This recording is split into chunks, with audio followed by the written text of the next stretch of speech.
Right, at 6 p.m., I'll call the Board of Selectmen meeting to order. Please rise for the Pledge of Allegiance. Allegiance to the flag of the United States of America and to the republic for which it stands, one nation, under God, indivisible, with liberty and justice for all. Thank you. Good evening, ladies. How are you tonight? Hey, first up, we have Mr. Vickers from Vickers Consulting is on a Zoom. Give us a feel on his business and what he does. He looks for and facilitates grants. This is somebody that Amber came in contact with at the Board of Selectmen's initiation. Fire truck / study, all that. Well, anyways, Mr. Vickers. Yes, sir. Yeah, just to give a heads up, I'm getting pretty choppy video and stuff coming out. I just checked. I'm running almost 2 gig speed-wise on my network. So you have done this for some of the other towns in Central Mass, is that correct? Yes. East Hampton, I've done Holyoke in the past, Palmer, probably about half of the Boston metro area, and about 5,000 different departments across the country in total over the last 25 years.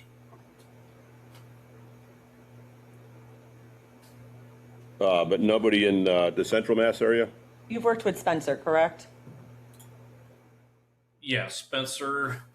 Paxton. Yeah, Spencer, Paxton, Holyoke in the past. So I'm just pulling up the map real quick just so I can be a little more. I've done Worcester before. Just to give us a local, where Warren, you work local to us, that's all. Yeah. Yeah, Warren and Palmer I've worked for about 20 years on and off when they've had the needs. So. Okay. So what is the initial contract fee or relationship that you would need from the town of East Brookfield? None, actually. We do free consultation on everybody to make sure that there is something that we can do. So we send a packet of paperwork to the fire department. They fill it out, get it back to us with a Christmas list, and then we take that Christmas list and go through the various grant programs that we have that we know that fire departments are eligible for. There are some that will not fund municipal fire departments. So if that's the relationship, it narrows the list down a little bit. But basically, kind of like the kids menu at Denny's, there's a list of things on the left that you need, and there's a list of grant programs on the right, and we help to draw the lines between the two of them and see which ones are the most likely to get the money funded sooner than later. So the way we work, if we do find something, everything is on a time materials basis, which we turn into a flat fee based on the application. So, for example, the Assistance to Firefighters grant and also the staffing for fire departments grant and the fire prevention are all pretty much the same application. They're $1,500 flat.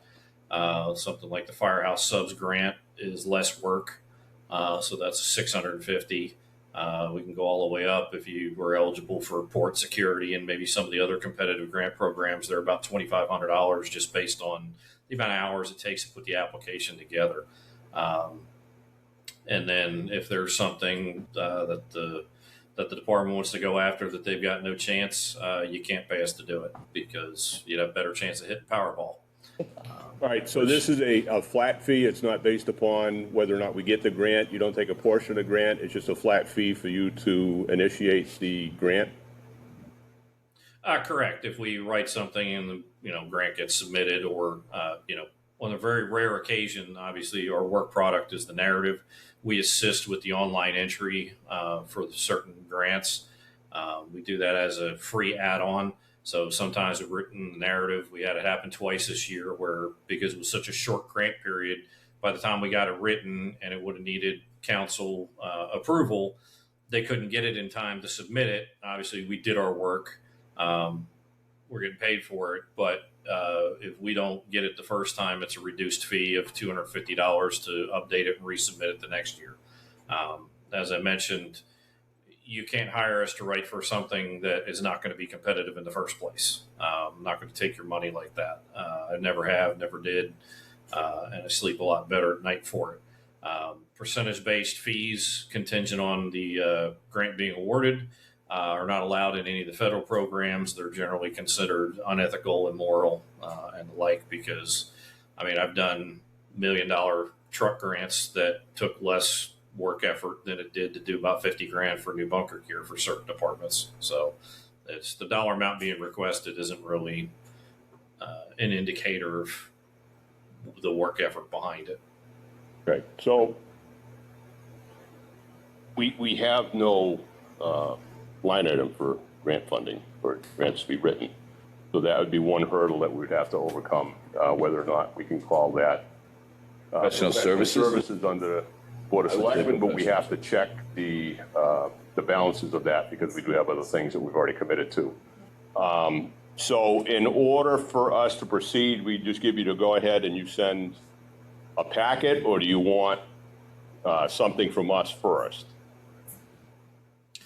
No, we don't get down to the hiring part. As I said, we do a free consultation. So whoever, fire chief or whoever is going to go through the paperwork first and come up with the list of needs. Well, fortunately, our for the fire chief department. has absolutely nothing to do until September 1st because he's a school teacher. So if we can get that paperwork to him, I'm sure he would love to spend a couple hundred hours on that. We do have police. Is there any grants that you offer for police? I know right EMS, now. Andy? EMS? Well, fire EMS. Oh, I just didn't hear, I haven't heard EMS yet. Fire EMS is the same department in this town. We also have police. They do a lot of grants on their own right now, but there may be something that you know of that they may be eligible for. I know they just got a grant for, it was either a boat or a UTV, and they only got enough to buy the UTV. Do you remember what grant that was? I don't remember which one that was. That may have been something from the Homeland Security. Would have been, yeah. We bought a UTV on a grant.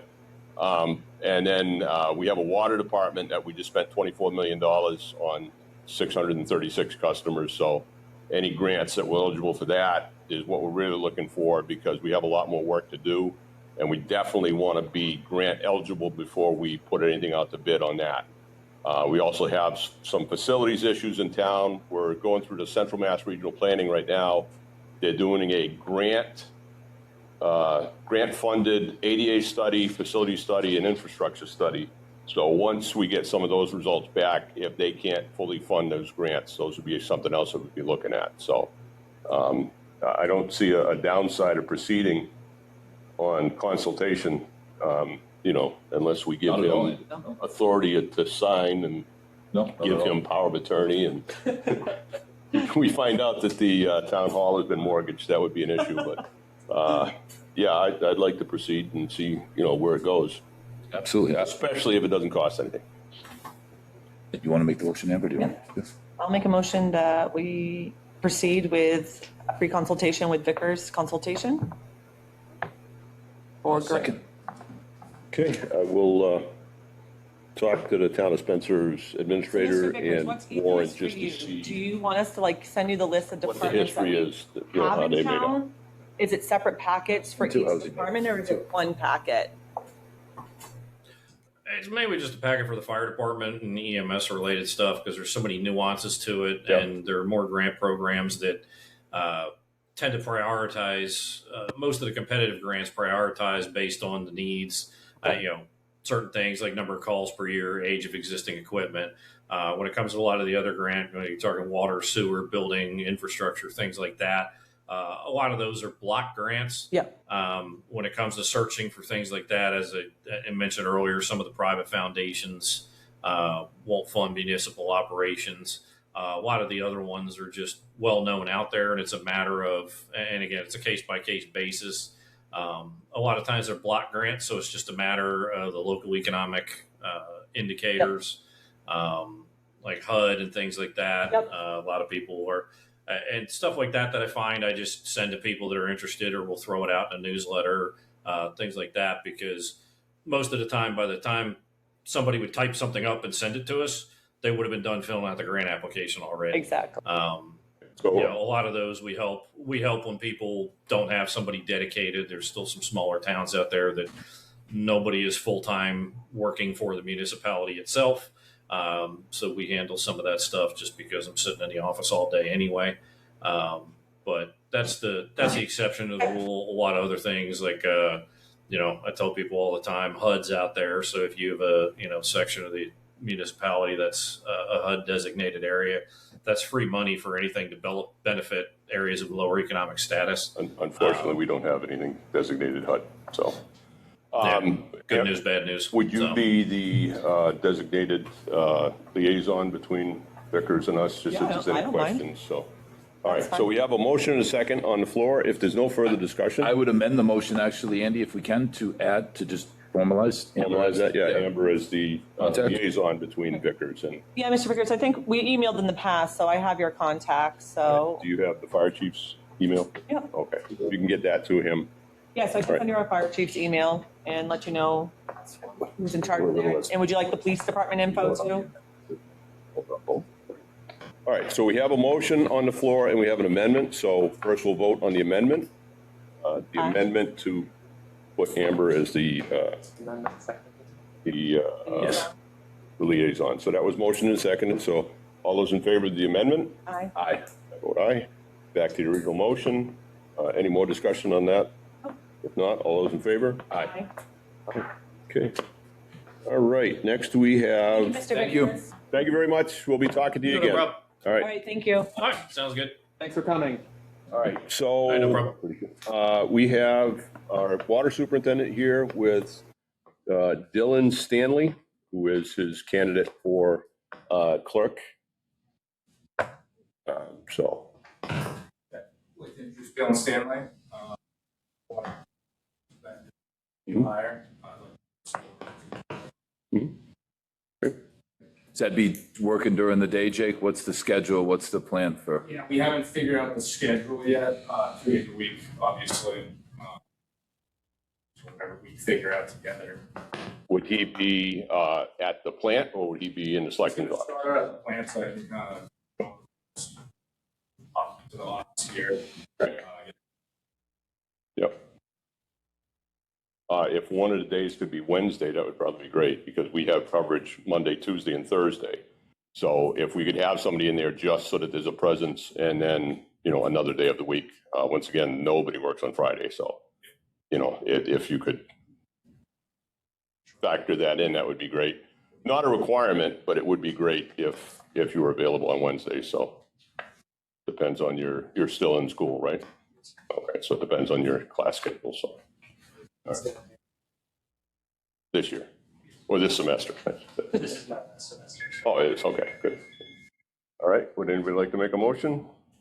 And I just want to clarify, is this part-time? Yes. Okay. It's 16 hours or 12 hours? 16 hours? Okay, I'll make a motion that Board of Selectmen approve the hiring of Dylan Stanley for part-time water clerk. Second that, Amber? Okay, we have a motion and a second. If there's no further discussion, all those in favor? Aye. Aye. All right. In that note, we had talked about the software company that does our billing. Did you contact them to see if they had training available? No, not Okay, yet. because what I would like to do is have Dylan and Jake be trained, and then, not that she wants more work, but if Sharon could do it, Know how to do it, yeah. you know, just, there's so many things only one person does. It's way better if we have more people trained, so. All right. Jake, the raise. I was just gonna, I'll hand it, you already got an email, so it doesn't matter. All right, and then, I just want to, back to the training, Andy. So last year when we made some of the changes, Deb worked on it and we had the little glitch with catching the tiers. The tiers have changed a little bit this year for each different category. So I just want to make sure when you guys go in and reset it all, that you catch the tiers and the rates.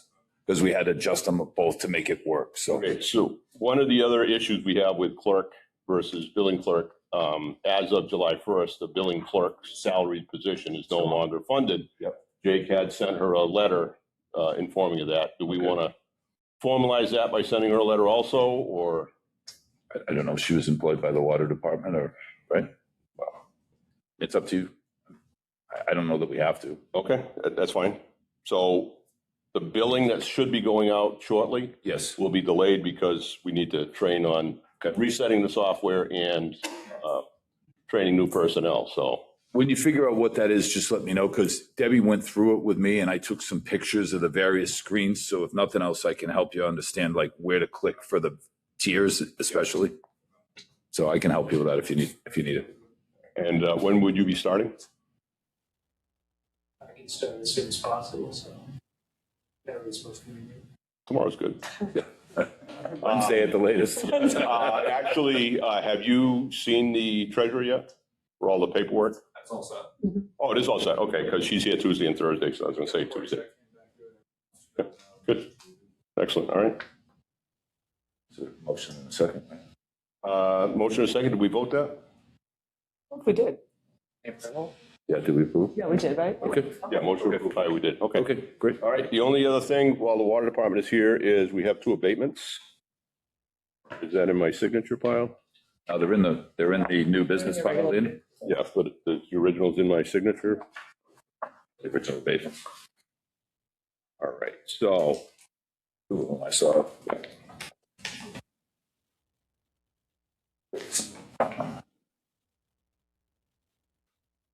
So 122 Harrington Lane is on the list first. There, Andy, you want this? I'm just trying to find the. Yeah, there's the paperwork there if you want. You have them in your I don't signature. have the original. I don't have them there. That's the paperwork for it. Yeah, I got this right here. All right, so the first abatement is for an individual that had an issue with his water freezing. I did ask the stupid question, why are they freezing now and they never froze before? Because when they got hooked up, the services got raised in the roadbed. So this may or may not be an ongoing issue for certain addresses. So this individual did have to run water as directed by the water superintendent to prevent freezing. So We also had a very cold winter, Andy, and I know that some of his neighbors have had problems with pipes freezing in the area in the past, so it's not well, if it's on private property, that becomes the property owner's issue, but if it's on the public way and it's the main, that, you know, that coming off the main where we put it, then that's an issue for us, so. Well, we told them to do it, so. Yeah, absolutely. So would anyone like to make a motion for that one? I will make a motion for 244 Harrington Street that we abate the amount of $164.54 for 244 Harrington Street. Okay. That gets them down to the basic 3. Yeah, that's Yeah. Yeah, he didn't think like a normal quarter, he used way less than. Yeah, it's only 2. Do we have something with that exact amount? the email. It's in the email. All right, there's a format. Next time we need abatements, it'll be your responsibility. So if we just have a format saying that this address, this meter number is requesting an abatement of, and then the amount. The discussion would be why and how, but that way the 3 of us can sign it as water commissioners and we can put it in. We're just signing a copy of an email, but yeah. So We if can send an email saying that we took a vote to abate it to Andy to document it. we just have one document that the 3 of us can sign, you know, that would make it clearer. So if there's no further discussion, all those in favor? Aye. Vote aye. Just want to sign one of these. That's fine.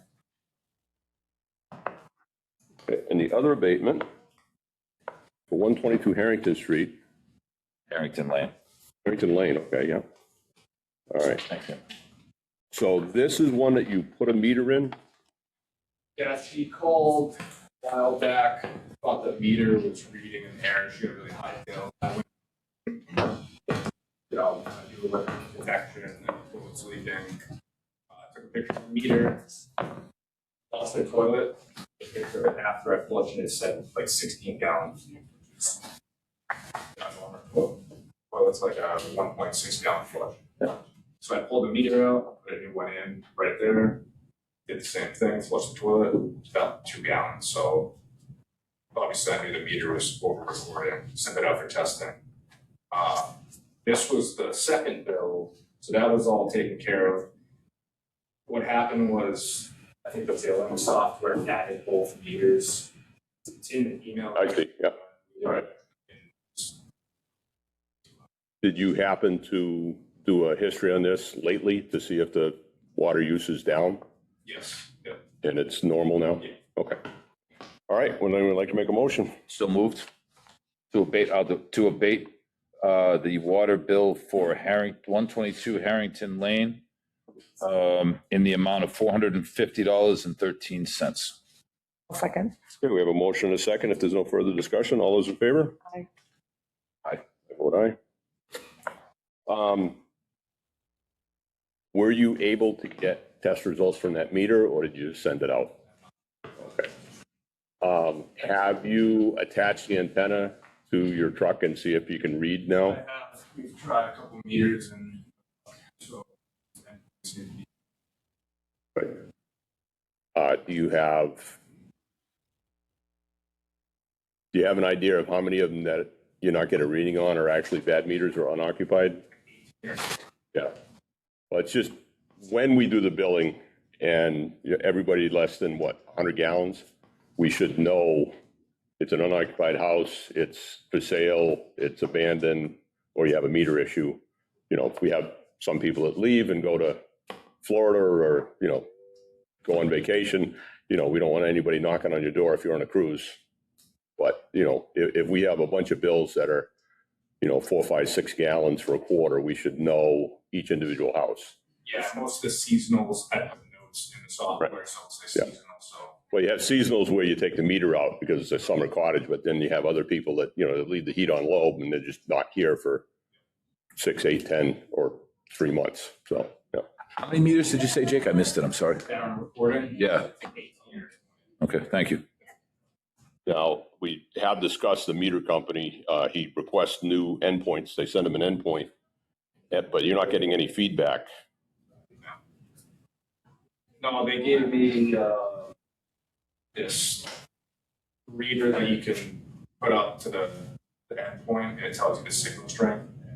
That doesn't tell me anything, you know, and you can, the endpoint around in the basement, you don't get very good cell service in the basement. So some of them are just tough locations, Jake, where they don't read well out of the building or something? Batteries too. Yeah. It's searching for a signal constantly, and it sends packets of data every, whatever, 4 hours, it's just searching for cell phone. One of the things that we were discussing when Amber was down there for a meeting with Ty and Bond, the feedback from the meter company isn't fantastic. You know, we ask, is this a bad meter? You send it in, you get nothing back from it. Is this a bad endpoint? They send you another endpoint. Was there something wrong with that endpoint? So now we know that we have a receiver transmitter issue, you know, Yeah, versus, communication, that's the one. right. Yeah. How old are these meters again? I think the first 10 was a trial from 10, but Yeah. maybe 7 years ago.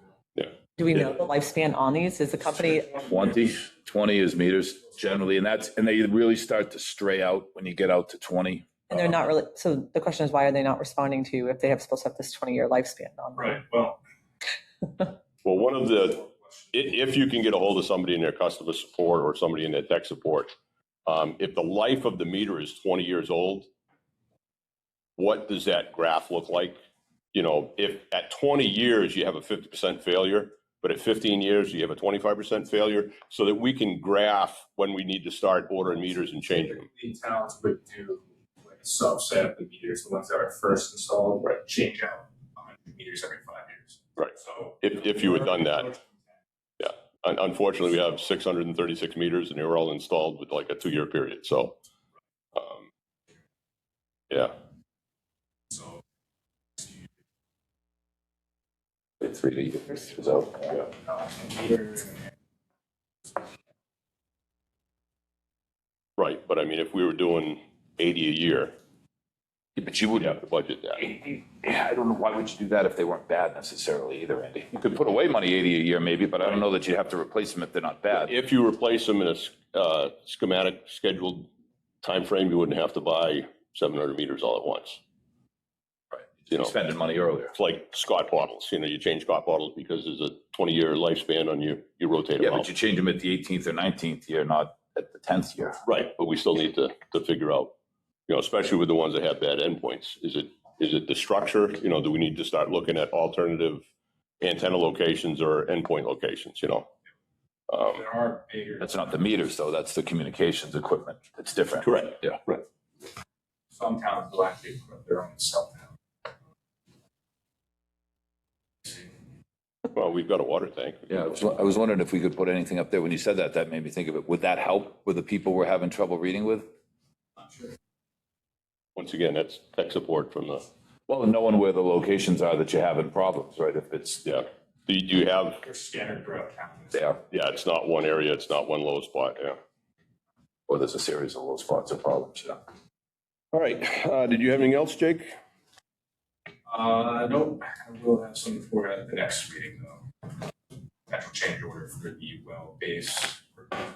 Hmm?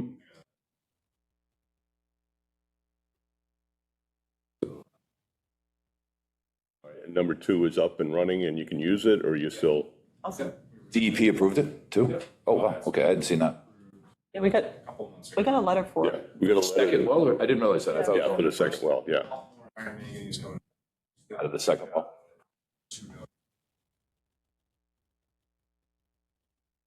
That's something that'll drop off as you use the well more? So we've been alternating like every week and a half from well one to well, you don't want either to sit too long. Yeah, just to ask us. Shorter filter run times, but we can make it a week on well to do well. It's backwash.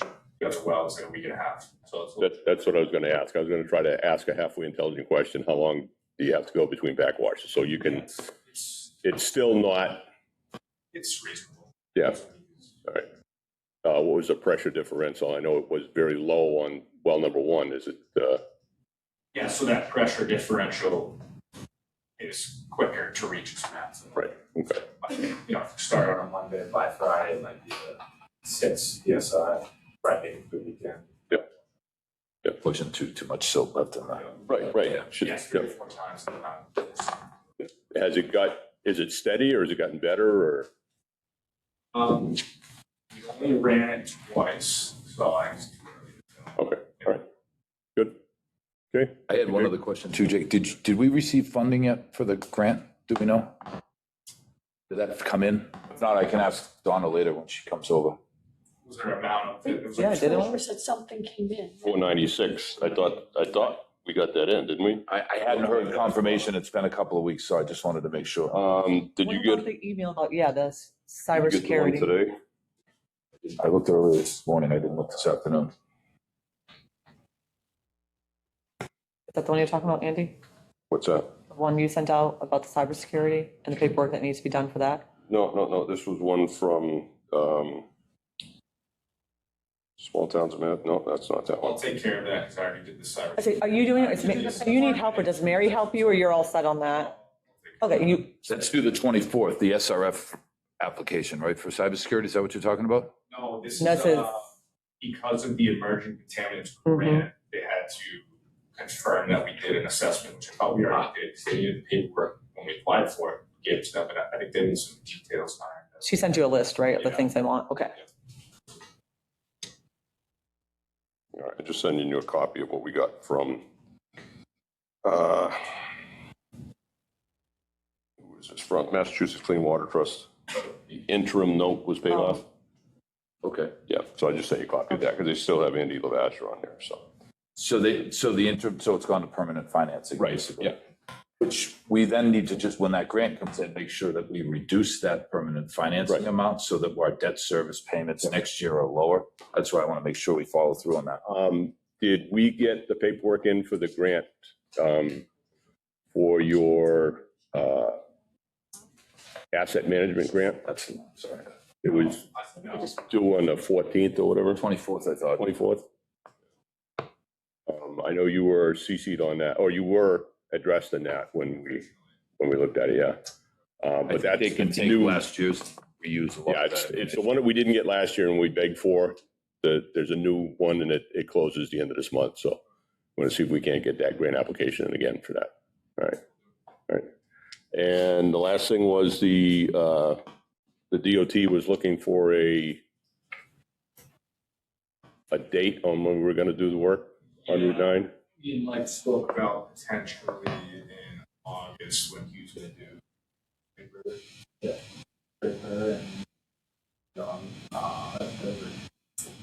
Yeah, they needed some details. The work technically was supposed to be done at night. And I questioned about whether you do it during the day as one block. So yeah, I had to submit change of work hours and a traffic management plan. They review it, accept it. Okay, do we have an amount for that? The work to be done, because that has to be funded. We don't have a funding source for that right now.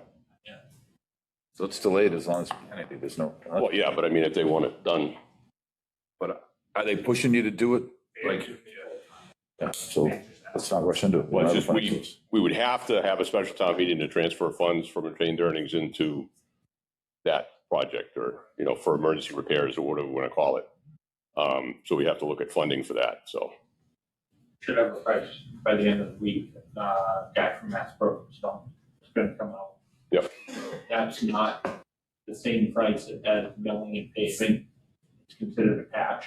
Mhm. So for them to run their miller out here for 2 hours to mill that one section, one then they spend the whole day milling. Right. So, I know when we did Prospect and all of that, they brought the machine over from Spencer because they were working in Spencer, so it reduced the costs. So, all right. So we don't have to take any action on that for the. No, time being. just, it's coming. We got to know it's coming, that's all. All right, thank you, Jake. Thank you, Jake. Thank you. Nice to meet you, Dylan. Thank you. You. CMRPC? Andrew's in the back. Yep. Sworn in by Sue or anything? What's that? Don't need to be sworn in or by Sue. No, Because he's hired. it's an employee. No, he doesn't. He's just doing the billing. He doesn't He take does billing it. I had questioned Brookfield on that because Brookfield, their water department doesn't involve the tax collector or the town collector at all. Their water bills, as I understand it online, you either have to pay by check or pay by credit card, online only. So it's all done online. There's no in-person. So you can't bring money to the water club. So you don't need it. Just something to look at, you know, in the future to figure out, you know. I was just wondering if we could do this for Andrew, because this is going to be really quick in there. It's just that, Oh, I thought you guys were going to be here for FinCom also, no? no, they're just here for this. Okay. All right, so. Just Be with you in a hang on just a second. So the police association, not the police department, the police association, the 501c3, would like to put a 20-foot storage container on the Pelletier property. Okay. Container would be utilized to store department equipment that we currently use during qualifications, targets, dueling tree, target frames, et cetera. In addition, during inclement weather, officers will have a place to get in undercover if needed. So right now, you transport everything back to the garage, and then you transport everything up there, and you transport everything back, okay? Not worried about any issues up there with breaking in for anything? Never had problems? The equipment that's gonna be up there is nothing really interested in. Yep. It's heavy. The main concern, I would say, is being able to get in during inclement weather. We train during all types of weather, so we'll give the officers a time. Can I ask a quick question? Do you have a set schedule that we can, only reason I ask is we're working on the open space and recreation plan, and that property is on there for us to be walking through and doing community engagement. So is there a set I can schedule? CC you. He Or lets me something, yeah. know every single time. I can let the entire board know when. Yeah, 'cause We're going to probably plan some community engagement in the fall to do a walkthrough, so just so we can kind of coordinate that, make sure. So the fall for our training during the fall will be probably at dusk. We have a Okay. little light shoot. Perfect. So that would probably not. And we'll let you know ahead of time, we can just talk, but they asked me, I'm like, I honestly don't know when they're up Right, but there. I can certainly send it. I've seen those in the past. Okay. He notifies me Okay, as the perfect. chair, and I have been putting it out to the other selectmen. So Awesome. now that you're on the list, you know, it should be Perfect. putting out when I get contact with him, just so that Because everybody apparently knows. a lot of townspeople haven't been up there and they like to go for a walk up there, so. Well, from my house, certain atmospheric conditions, I can hear it. Yeah. And then Andy Lavash was even closer. He was. You knew on the exactly other when they were side. there. So it's just nice to know, Exactly. 'cause we get phone calls. If anybody enters that area, Yeah. they're gonna be going through that gate, correct? Yeah. So there would be a sign out Okay, saying live fire training, and then as you go up, there's a flag that's out. Good. For secondary notification, so that would just notify. yeah, just And want then if you go by the flag, run really fast. Yeah, then it's all on you. I'm sorry. That's. That it's live training. You can't read, sorry. I don't know. All right, perfect. Thank you. All right, so this is no cost to the town. You just want permission. Is that the one you already bought? You bought It one? would just, it'd be like the one. Okay. So the association's going to purchase it? Oh, perfect. Okay, would anyone like to make a motion? Sure. I'll make a motion that we allow the East Brookfield Police Association, and you have not purchased it, right? All right, to purchase the 20-foot storage container and place it on the Pelletier property for assistance with their target training and practice. Just for clarification, we're authorizing them to put it there. No, that's right, not to They purchase, sorry. Purchase what they want Yep. with their own association money. We're just allowing them to put it there, okay. I'll second that revised motion. Okay, we have a motion and a second. All those in favor? Aye. Aye. Vote aye. Good. Do you guys, I saw the lieutenant was out on the jet ski on Saturday. Thank you for that. How did that all go? Do you have any issues at all on Saturday or So problems? Saturday, I don't think we've ever had this many people in town. I want to tip my hat to the police, fire, EMS, So the good. committees. Everybody did a great job keeping us safe, in this town safe. We had minimal issues having that many people. And there's no complaints from us. Everything went well. Did the sheriff's department have drones up or was that, is that was theirs? The command unit was out here. Yep. They also had the drone, and that's where those photos came from. I haven't seen them yet. I missed. Yeah, he emailed some nice photos. Oh, okay. I was Yeah, I going to ask. I loved them. They thought that was great. The one where it showed the lake too. That third photo of the field, we've never had that many people. Oh, that's what my kids were saying. That's a lot. Wow, that's Now, great. just to Yeah. go off script for a minute, Jason, when we get something like that there's photos that we just like to have a blurb, do we email them to you or? Yeah, Okay, I'd be happy to have you email them to me. all right, so next week, at some point in time, the opening shot or whatever, you can do the 2 or 3 shots that we have. Would you like me to put them on like a post on the channel or like a video saying, like if you guys have any video from? It's not a video, it's just a couple of, Oh, so sorry. it's 3 still shots. I don't know if you just want to throw it at the beginning or the end of the video. That way more people will click on our video if they notice fireworks pictures. I can do something with it, sure. All right, I'll email it to you. All right, thank you. Thank you. It may be, I will say, it may be useful going forward to let me know about events like this ahead of time so I can be there on the ground, getting video footage and putting stuff up on the channel. Yeah. We're stumbling through this. We'll get it. No, just suggestions, I want to be an all-around media source for anything of We had interest. in was it Channel 3 came down and videotaped the 100th anniversary parade, but if we could get a less dramatic of the Memorial Day parade every year, or maybe some, a couple of minutes of the Memorial Day, whether it's at Depot Square or at the cemetery, doing that ceremony, that'd be great. Yeah. I just ask that you let me know as much ahead of time as you can. All right, super. Thank All you, right, guys. is that it, Chief? Thanks, guys. Have a great Thank night. you. All right, back to Mr. Lowe. ADA and then, All right, the ADA one, I'll start with that. That one is simply the potential signature of the contract that circulated last week. This is the same contract you saw that was in the model or the close request that you approved weeks ago to award the contract to your access advocates, consultant for the ADA plan, for the grant. And after that, I'm also curious what you would like to do in terms of a venue for our kickoff meeting and a timeframe for that.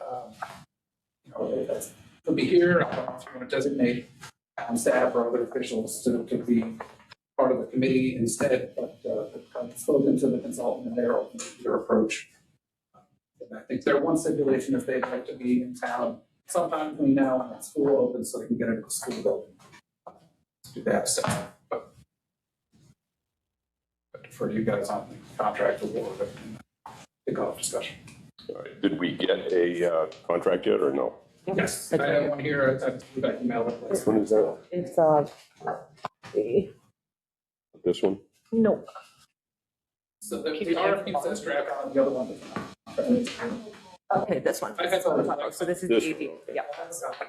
Yep, he's out. I have the official one for signature. I'll make a motion that we authorize the chairman to sign the contract for the ADA plan with your access consultant. I will second that. All right, is there,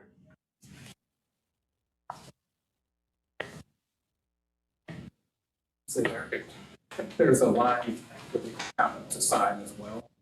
Just certifying that there is sufficient funding to transfer. for the grant, In the- sufficient grant funding in the grant, okay. Yeah, if you look on page 11. Yeah, I got it. I just, available funds versus available funds through the grant are two entirely different things, okay. All right, so we have a motion and a second to allow me to sign this. The town accountant that's on there too? Or To certify available funds, Donna Kuchar, town accountant, with the date, and then me as chief procurement officer. Okay. I thought that was her. Did we make that? yeah. Just to award the contract, okay. Yeah, Right. And when did you want to have them come in? well, I mean, that's. So close. Okay, he's signing. So if you want them to meet with the board, then I spoke to them a couple weeks ago, and they said they, depending on the date, they should be able to do that. Sometimes Just have a kickoff meeting and have them explain. Yeah, if we have a kickoff meeting on, yeah. Then they could do it maybe. right, and so if we just have them into a meeting, what? During the This is day? the 13th, we're meeting on the 22nd, what's the next one after that? Which one are we off? We're off the We're 27th. off on the So we meet 27th. this week and next week. Meeting the 13th and 20th and Yeah. 22nd, Today's the 13th. 20th, okay, yeah. All right, because today's the I'm 13th. so looking over the 7 top of my class. days. And is there a goal in the kickoff meeting to have the departments that they need to do the facilities with here? Is that kind of what they're They asking? can do it that way, or they can just come and speak to you guys about the And then process. outreach to, Reach out directly to the folks. It's really, they're pretty flexible with it, but I think their preference was actually to meet with you upfront because Okay. that helps you understand the All right, process. so if we can either meet with them on the 20th or in August, Yeah. on the 3rd. Yeah. Yeah, All right, I'll either one is do fine. that. Yeah, okay. Second. Today is the 13th.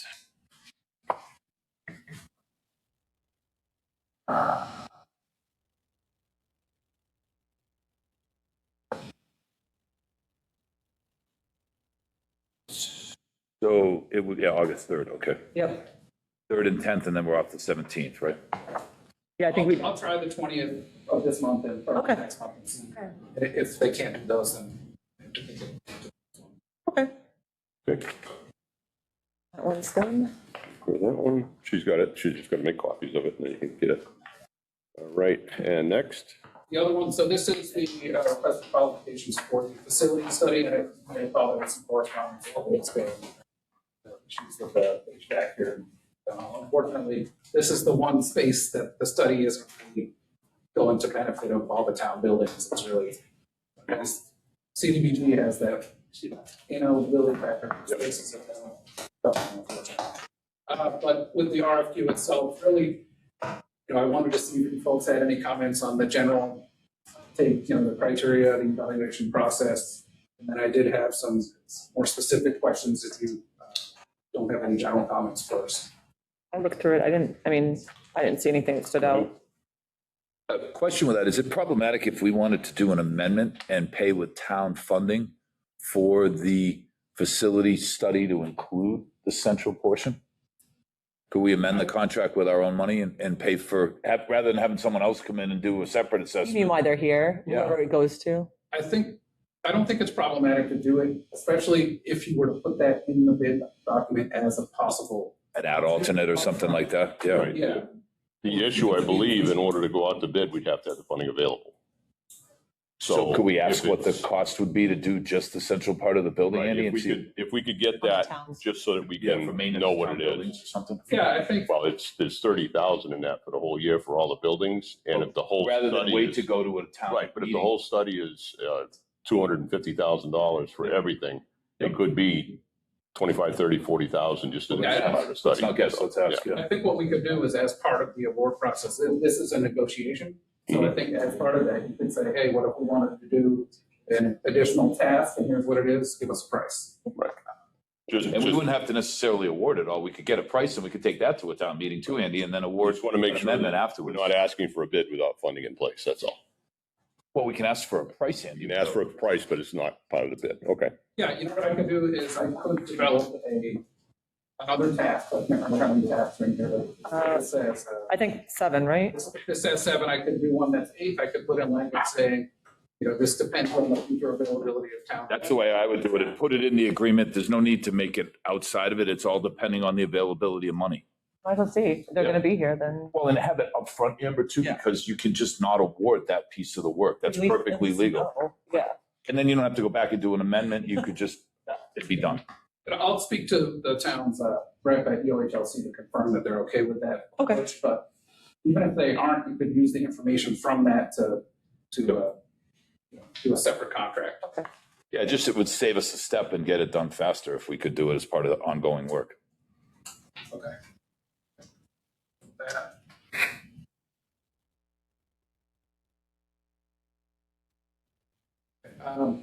Other questions? Obviously, I developed this in late June, sent it in, I didn't realize you guys were off last week.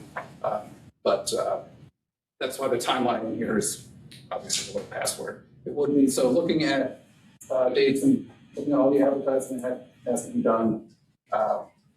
Get this in, I think technically it has to be goods and services. If it's a service, I'll also put it in the central register because the nature of the work is closer to that type of notification.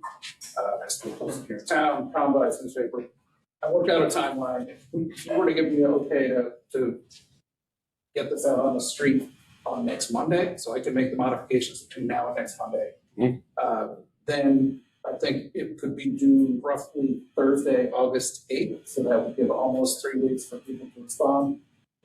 That's a little short, but I know, we want to get this going. With vacation season, if we went to the 15th, would that matter? We could totally do that. I mean, it's really, A lot of people are out last of July, and if we're looking to get a good number and have somebody be serious about it, if they look at it and say, it's 2.5 weeks, I don't have time, I'll go on to one that I got time to do. that's fine. I can make it do that the following week, so approximately 13th or 15th. Okay. There's 15th, the Friday of that week.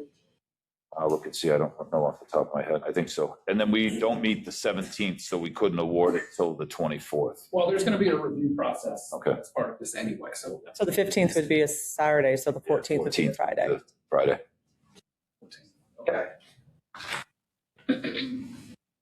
That's fine. I'm going to be out that week, but I can have a colleague proceed all the proposals. Okay, so this is for the facility study. Correct. What about the infrastructure study? Infrastructure one. So I have a draft of that. That's actually pretty similar to this that we could also do. I was going to ask to come back at the next meeting. Yeah, I'd like to, I don't want them to Move be forward with due on the exact same calendar because that confuses things. So maybe that one, maybe the week after. right, There may be an agenda to change dates anyway. So, You don't want someone reading one and then reading the other and getting them mixed up. yeah, it's but we just want to move forward with them as quick as we can so that we're eligible for the Yep. grant funding sooner.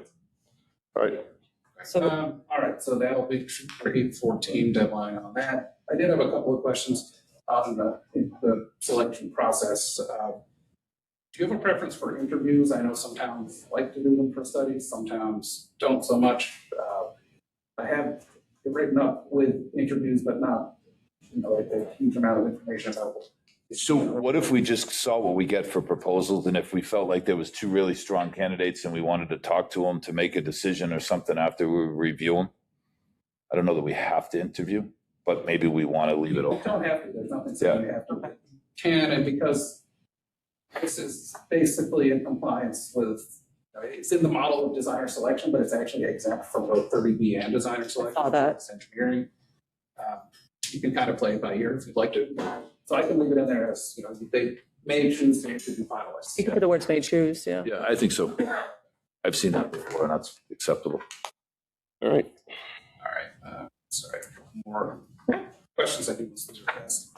You might notice that some of the yellow highlights reference things like, the town may have a ladder on site.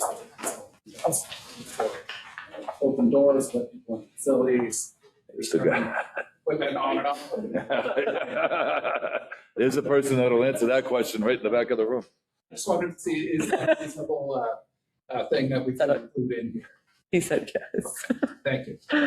Yeah, I mean, I know some people have trouble with their insurance for roofs in particular. It's a different type of insurance if they're up doing that kind of work. So if we can help them, that'd be great. All right. Let's do this. The last question I have was the venue of the review. Last time I was here, I talked about having this group, the review committee. The only challenge I foresee with that is there's a tension between the open meeting law, which obviously applies to this group, and the public records law, which typically in proposals keeps the proposals private until an award has been made. So I don't know How you do. how to resolve that. Executive session? Don't forget Contract. I don't know that it's in one of the categories that would trigger executive sessions. So, but obviously I'm not a lawyer. We want to have a subcommittee work on that. I mean, I could work with Mark as we review that if you'd like, and then just bring the findings in. I mean, it just makes it simple, you know. I think if it's a subcommittee, open meeting law would still apply. No. I mean, if it's just the chair and the DPW chief looking at, because you're just talking about No, making the selection is what he's talking about. making the selection. Reviewing Oh, no, the making the selection would have to be this board. Yeah, I think, so if you're also the chief procurement officer, I believe you can, as chief procurement officer, designate a committee, whoever you choose, to do the reviews and then make a recommendation, which would then come back to the board for a decision. So we can receive them, we It's can not the make, selection, right? we can receive the proposals, we can review them independently and then have a conversation about them and make a recommendation if we want to, right? But what you're saying is those recommendations and those discussions are usually private before the awardment. And Yes, so, but the problem is, because if we talk about that, we're subject. and I think if more. And that's what he's saying is. I'm just trying to figure out why we wouldn't want to have an open discussion, open to the public for the awarding Is of he saying the. there's a public's record issue? There's Right, two but laws. if you have 5 proposals and you look at them all and, you know, that should all be public record done in the open. I don't What think had that's. other It's the timing, it's like an executive session, and stuff gets released, but it's not always at the same time. So what have other towns done? Other towns usually will either have their chief procurement officer designate an ad hoc group. Usually it'll be staff, you can appoint me, I'll do all the legwork anyway. And that's the most common option. Sometimes you'll see they'll actually have like a community development advisory committee that will do it in an open session, but it's not gonna be televised. To preserve some of the privacy of the process for the proposers until the end when it comes back to the select board for that public decision. See, I've seen people do interviews and it's all part of a Board of Selectmen's meeting, and then the board will have an open discussion about it and make a selection from there. It's not, I think it's, but again, there's the tension between the two laws. I'm not aware, but it's, I'm still confused. If you have bids that are due in on X date and then you review them after that, it's not bid, so it's qualifications, and it's a little bit different. It's more the qualifications? yes. Yeah, it's an RFQ, it's not an RFP. That's what he's There's gonna be, saying. a lot of reading closely through and saying, we like Yeah. this, we don't like that. It's also fairly long on your agenda. If you wanted to do it in a regular board meeting, depending on how many proposals you get. If you get 2 proposals, it's quick. So we can leave it open for interviews and do the same thing with both of them. Right? Decide to interview if we want to, and otherwise we can review them, have a quick conversation and make a selection. All right. So the board would be the review. Yep. Yeah.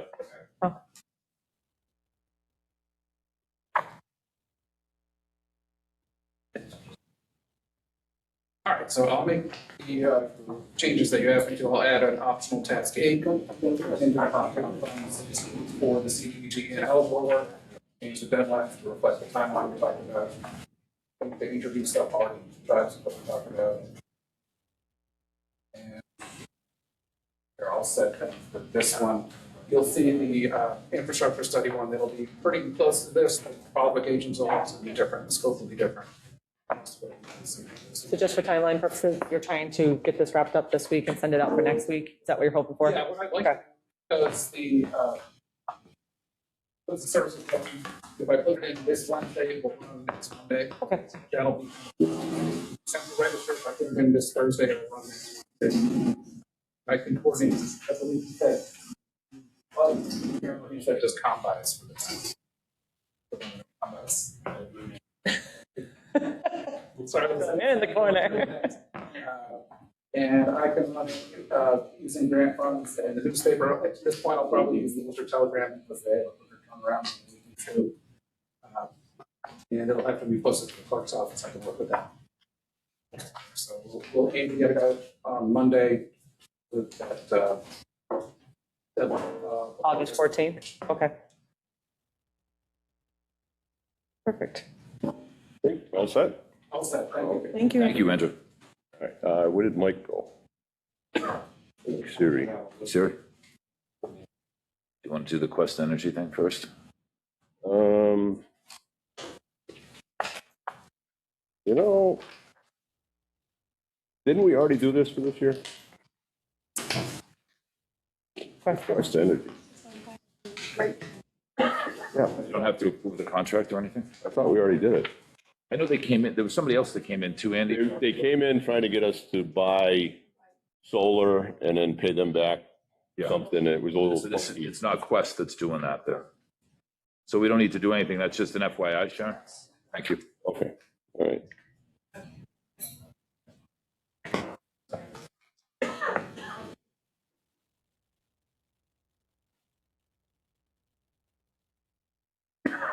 For Mike's come back in, you want to look at the diesel? Yep, bid. Mike, what do we got on that? That's a bid package that you see in RPC Yeah, for diesel, gas, and propane. yeah, yeah. The lowest bid is already on it. He's going to Peterson. Mm-hmm. Okay, but this area,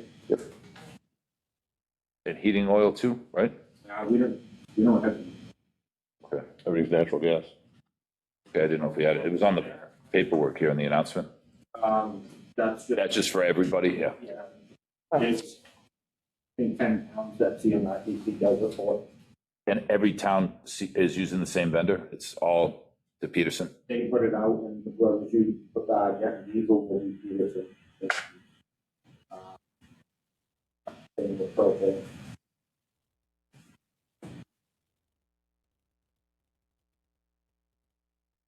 We don't buy unleaded gas, or we get unleaded gas somewhere else?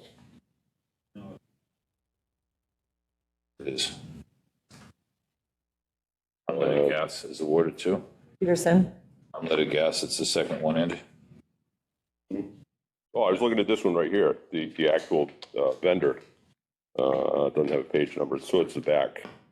Unleaded gas, it's right here. it's, yeah. It says Ashby, Brookfield, Millbury, Oakham, Sterling, Air, North Brookfield, Princeton, Sutton. Oh, we're at the end, okay. We were Oh, okay, I see. we were further up on the other one, that's why I was confused. Because on diesel fuel with the second one, or the third one, yeah. All right, So Disney. so would anyone like to make a motion to accept the bid? So moved. I'll accept all three bids, Second, diesel, fuel, and propane. I'll Okay, second we have that. a motion and a second. Any further discussion? If not, all those in favor? Aye. Aye. Vote aye. Just my signature.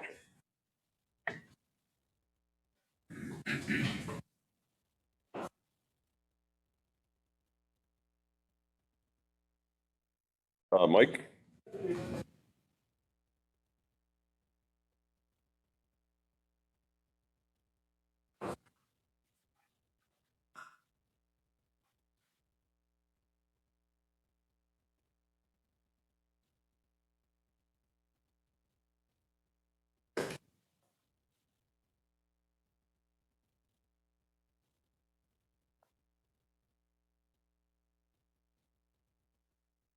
Did everyone see the note from Mike?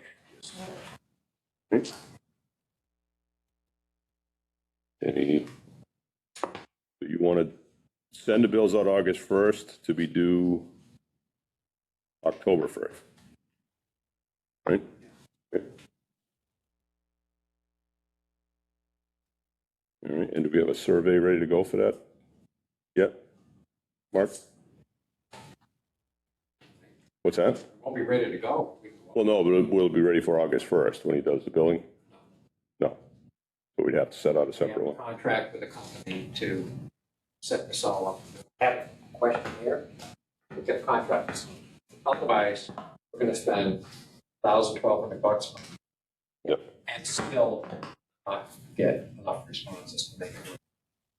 I'll explain that when we get to it. All right. Anyone like to make a motion to amend what we'd asked? I'll make a Go ahead, Amber. No, go for it. motion that we amend, let me just make sure I'm sure, that we are allowing the solid waste department to send out the bills on August 1st with a due date of October 1st. Second that, Andy. For this year and this year only, or new? We can revert back to what was originally proposed last year after. What are we- had Are we doing this? the issue, because if we continue to go with curbside pickup, what the board had voted and agreed upon last year was to do it from July 1st, would be the billing date with a September 1st due date. There's a couple things that went awry the previous year, which sets the motion. But the main point is that we'll be back on track to do it within the fiscal year. We're still doing it within the fiscal year. The Is text, this the one time only? the reason that we went to July 1st was for years and years and years, for some reason, we were billing in February for the previous calendar year. And it worked out to where it was in 2 fiscal years and you're post-billing instead of pre-billing. And now we're attempting to bill the first quarter for the entire year. This just moves it back 1 month. So once again, for discussion purposes, do we want to make this a permanent change to August 1st through September 1st? Or do we want to go back to, August 1st to be due October 1st? Or we're going to next year go back to July 1st to be due on September 1st, just for continuity? With the uncertainty next year, do we want to stick with the extra month this year, right? Because we're not totally sure So exactly. this what would Because we have a one-year change the contract. policy from here on out unless we amend at it least for again. this, yeah. Unless we amend it again, okay. So this will be August 1st Like that. to October 1st. Not make it concurrent with the first tax bill? It actually will. I talked to Janine about that. There was concern that. That was my concern when we discussed it, yeah. And this is why we'd agreed to this last year, to do July 1 to September 1, is because they will have simultaneous due dates with the tax bill and the solid waste bill. So there was a concern with that, and I understand it will be a lot. Everybody I talk to within the town hall thinks that the 1 month is plenty, but for some reason, we've been doing the 2-month billing since I've been here, for whatever reason. So in any case, this is something we can address again in the future, but at least we can. Because sending the bills out on August 1st and having them due on September 1st, I mean, that's 30 days, but we've always done 60 for some reason, so. All right, so the motion in the second is to bill August 1st to be due October 1st. Is there any further discussion? If not, all those in favor? Aye.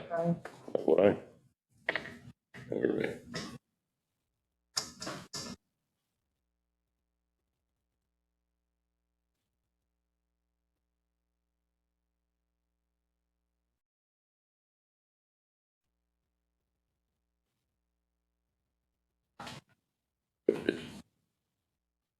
Okay. You all set, Mike? And if you want to speak with Mark any more about the survey? Yeah, what do you got for the survey? Drafted a set of questions. Potentially be used as a survey for you guys to consider Next month. adding to, deleting from, whatever you want to do. Okay. A question number 2.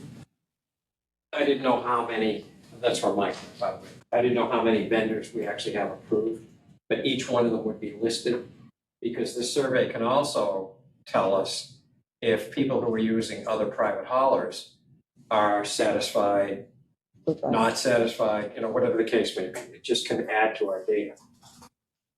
That being said, probably Mike's suggestion is probably the most effective way to manage the survey is to work with one of the popular commercial survey companies. Survey Monkey or something like that. Survey Monkey or one of these. And I'm not suggesting that's the one, but just one like that.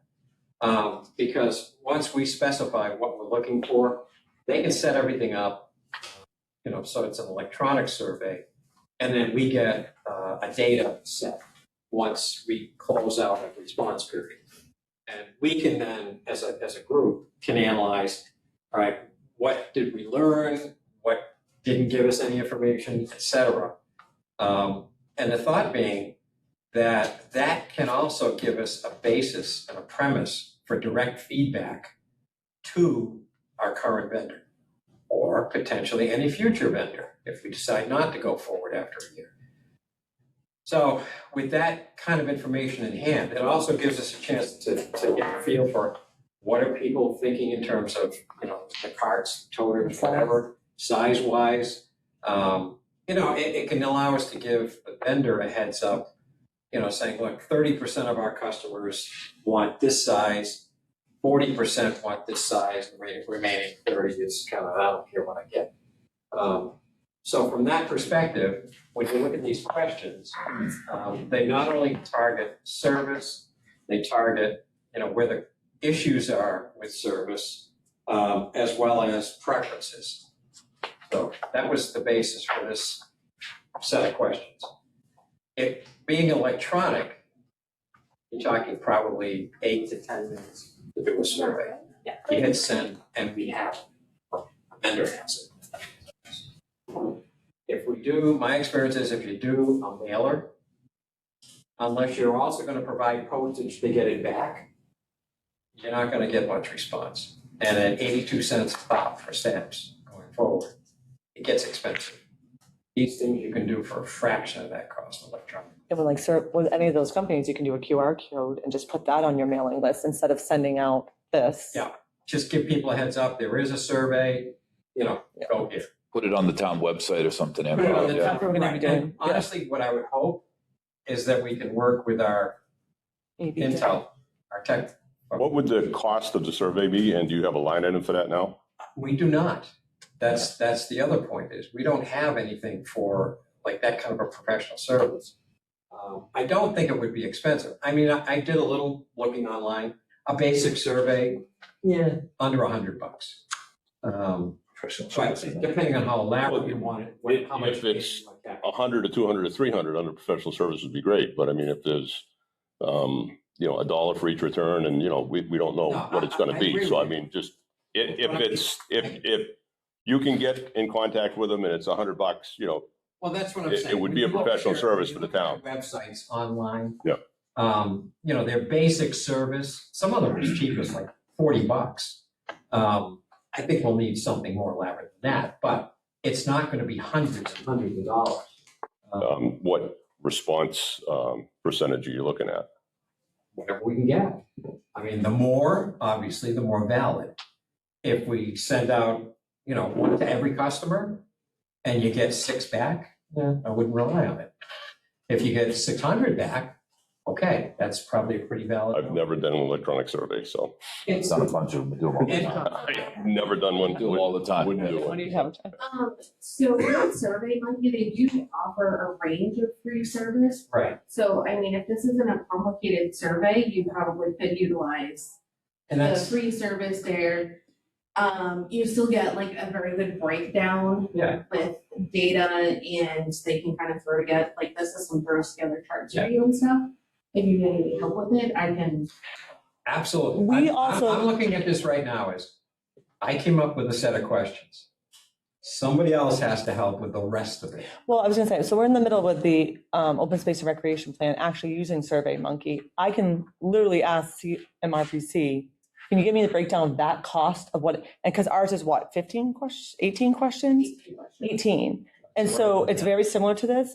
It's much more detailed, but they could give us a breakdown of what the cost of theirs looks like to kind of say, hey, give you a ball range. They probably have a license with. They might. But I bet she could give us a price. But, Or at least a range. Yeah. with it being a small survey, it may be, you may be able to do it quickly. Yeah, we're not talking 50,000 people.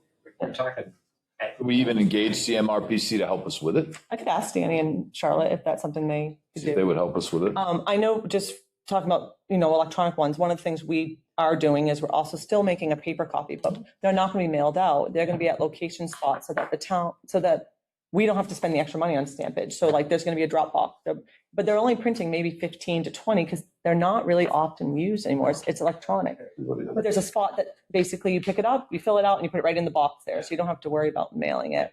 And then also, I know with ours, you can put them on a time frame and keep them open for however long you want.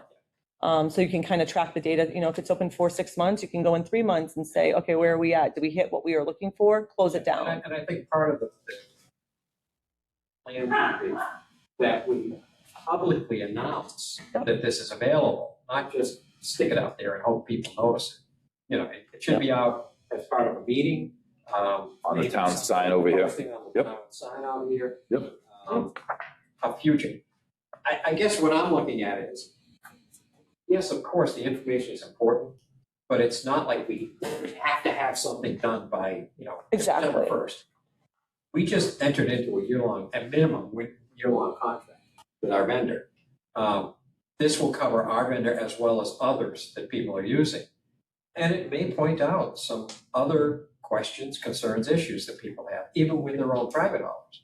So I guess if it's going to take a little longer, what's the harm as long as it's done within the year? If we get something back in November or December, and then there's issues, we have like January, February to think about them. Particularly. Yeah. Yep. I mean, let's face it, that's our chosen vendor. So regarding the town website, I don't know if anyone's done their training. I've done my training. And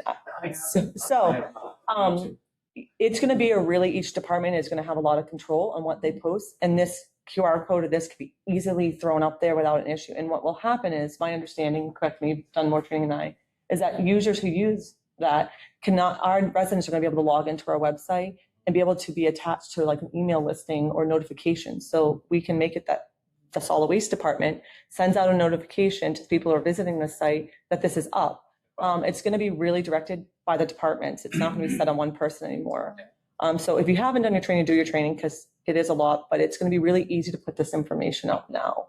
So Amber, under that, will there be one distribution list for the town? So people like people sign up once and their email is Yes. there and they'll always get Yeah, so newsletters and stuff? The way it should be set up, and that part has to be set up, who are you going to be in, like the admin? Because my understanding is that I'm going to be a editor and user, but there's one, so I'm assuming it's going to be you. And she can have it so that when the departments post notifications, it will be pinned to all exactly. Automatically. Yeah. And you have a timeline, you can end them too, so that like if you just need to be notified for a week or a day. So there's a lot of options that the town website should be offering now. One thing to mention, just to keep in mind with that, a lot of emails and stuff I get from towns, sometimes people's filters will kick them out. And that's why a constant contact is also a way to get, so that you don't end up having it go into your spam filters and then you start to lose it. That'll be really important to make sure that's covered as well. So Mark, I will ask CMRPC just to get an idea if they know all range for this. Yeah. Like I said, I have no expertise in any of that. Don't know.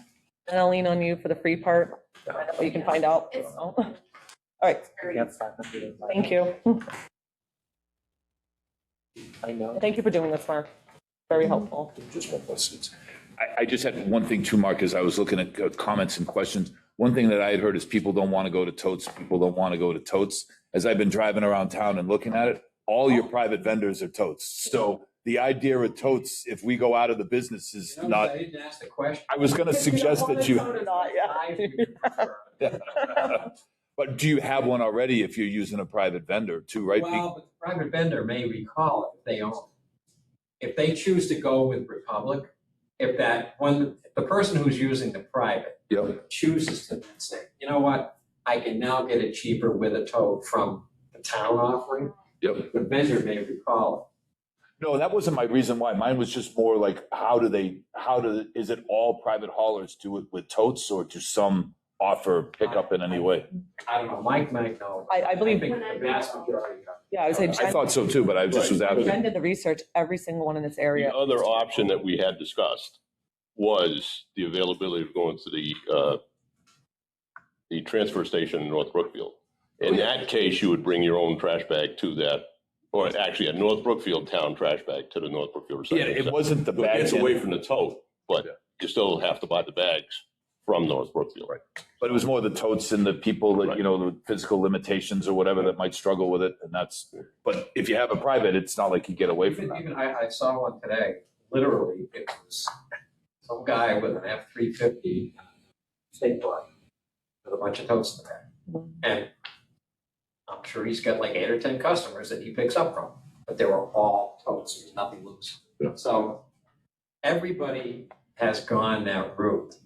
It's less labor intensive, it's safer, it's so it's not like you can really do a lot of shopping around and find, you know, the proverbial pig farmer will take a bunch of bags and whatever, and that's it. And if you can find them, great. Right. So you'll look for vendors, get back to us? We'll work together. Well, we have a vendor, Mike just gave me a vendor list. No, I meant for the survey. Survey. For the survey. Yeah, we'll work together. We'll work with. And look into that constant contact thing too, to Yeah, make sure. let me find out. Yeah. Civic Plus is all about them emailing them, so let me find out. Sure. You want me to do that? You want to find out? Okay. I'll bug them this time. All right, on to FinCom and accountant budget discussions.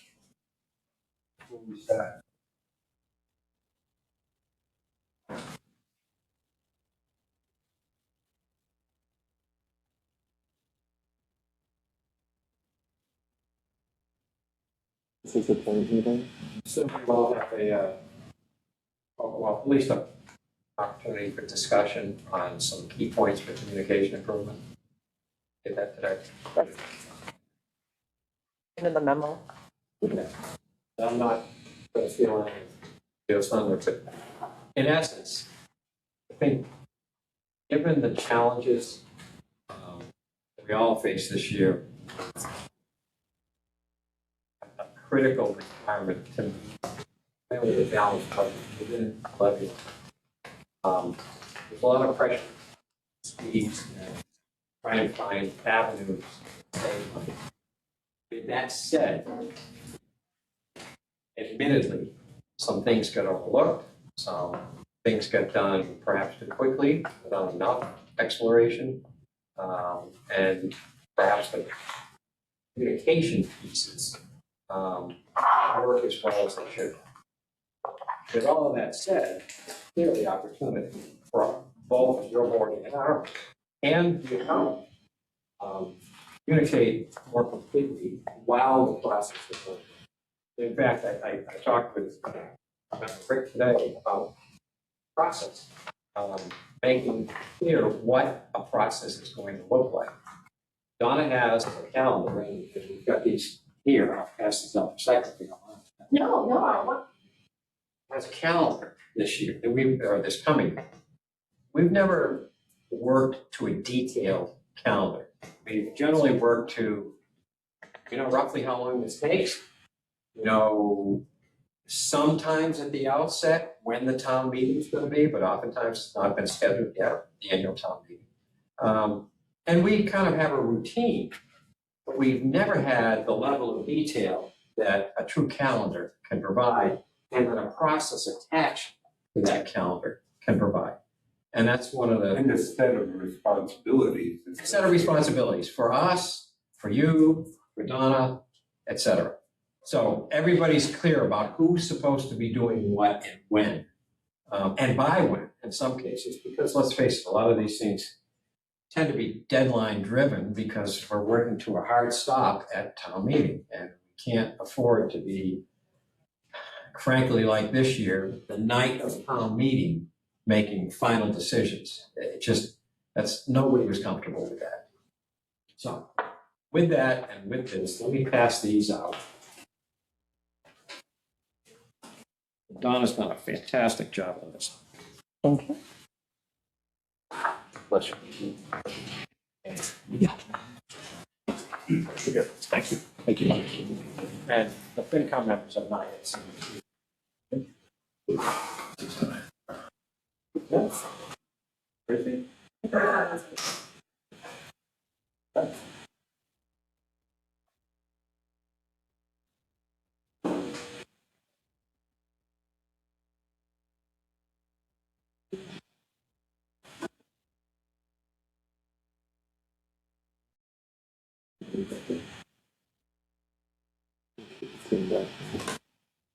Anyway, this is a draft as well. Of course. It will need tweaking and further collaboration. It's important to consider this year, however, that as we teed up, if you will, at the annual town meeting this year, we are struggling to make a reasonable, balanced budget proposal within the limits of Prop 2.5. There will be a need for discussions about what we do, how we do it, how we present, if we choose to present a proposal for Prop 2.5 overlay.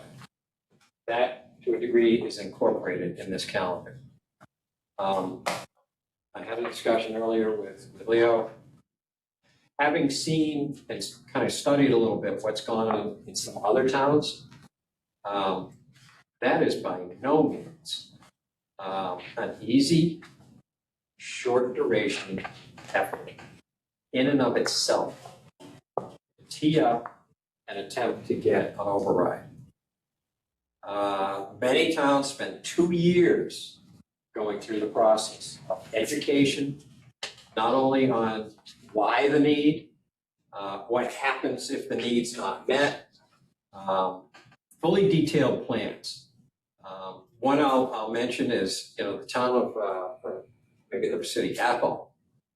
I participated in a webinar where the town manager for Athol said, folks, we spent a full year with meetings, notices, detail, mailings, etc., prior to making the effort at a town meeting. And it still failed. Rutland went through this process recently, and it failed. And almost immediately there were, as per the plans specified, and this is where the planning piece needs to come in, is what happens if we don't pass? Specifically, how many positions will be eliminated? What services may be impacted, etc. People need to understand, and then they make a choice. And if they make the choice to fund, great, this is how it's going to play out in your tax rate and everything else. If they make the choice to not proceed with it, here's where you're going to see impacts.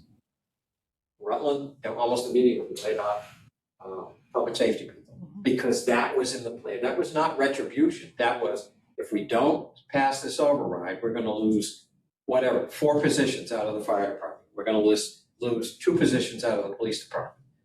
And those layoffs take place immediately. These are not things where we'll continue to work on this. This is, as of July 1st, those people are gone.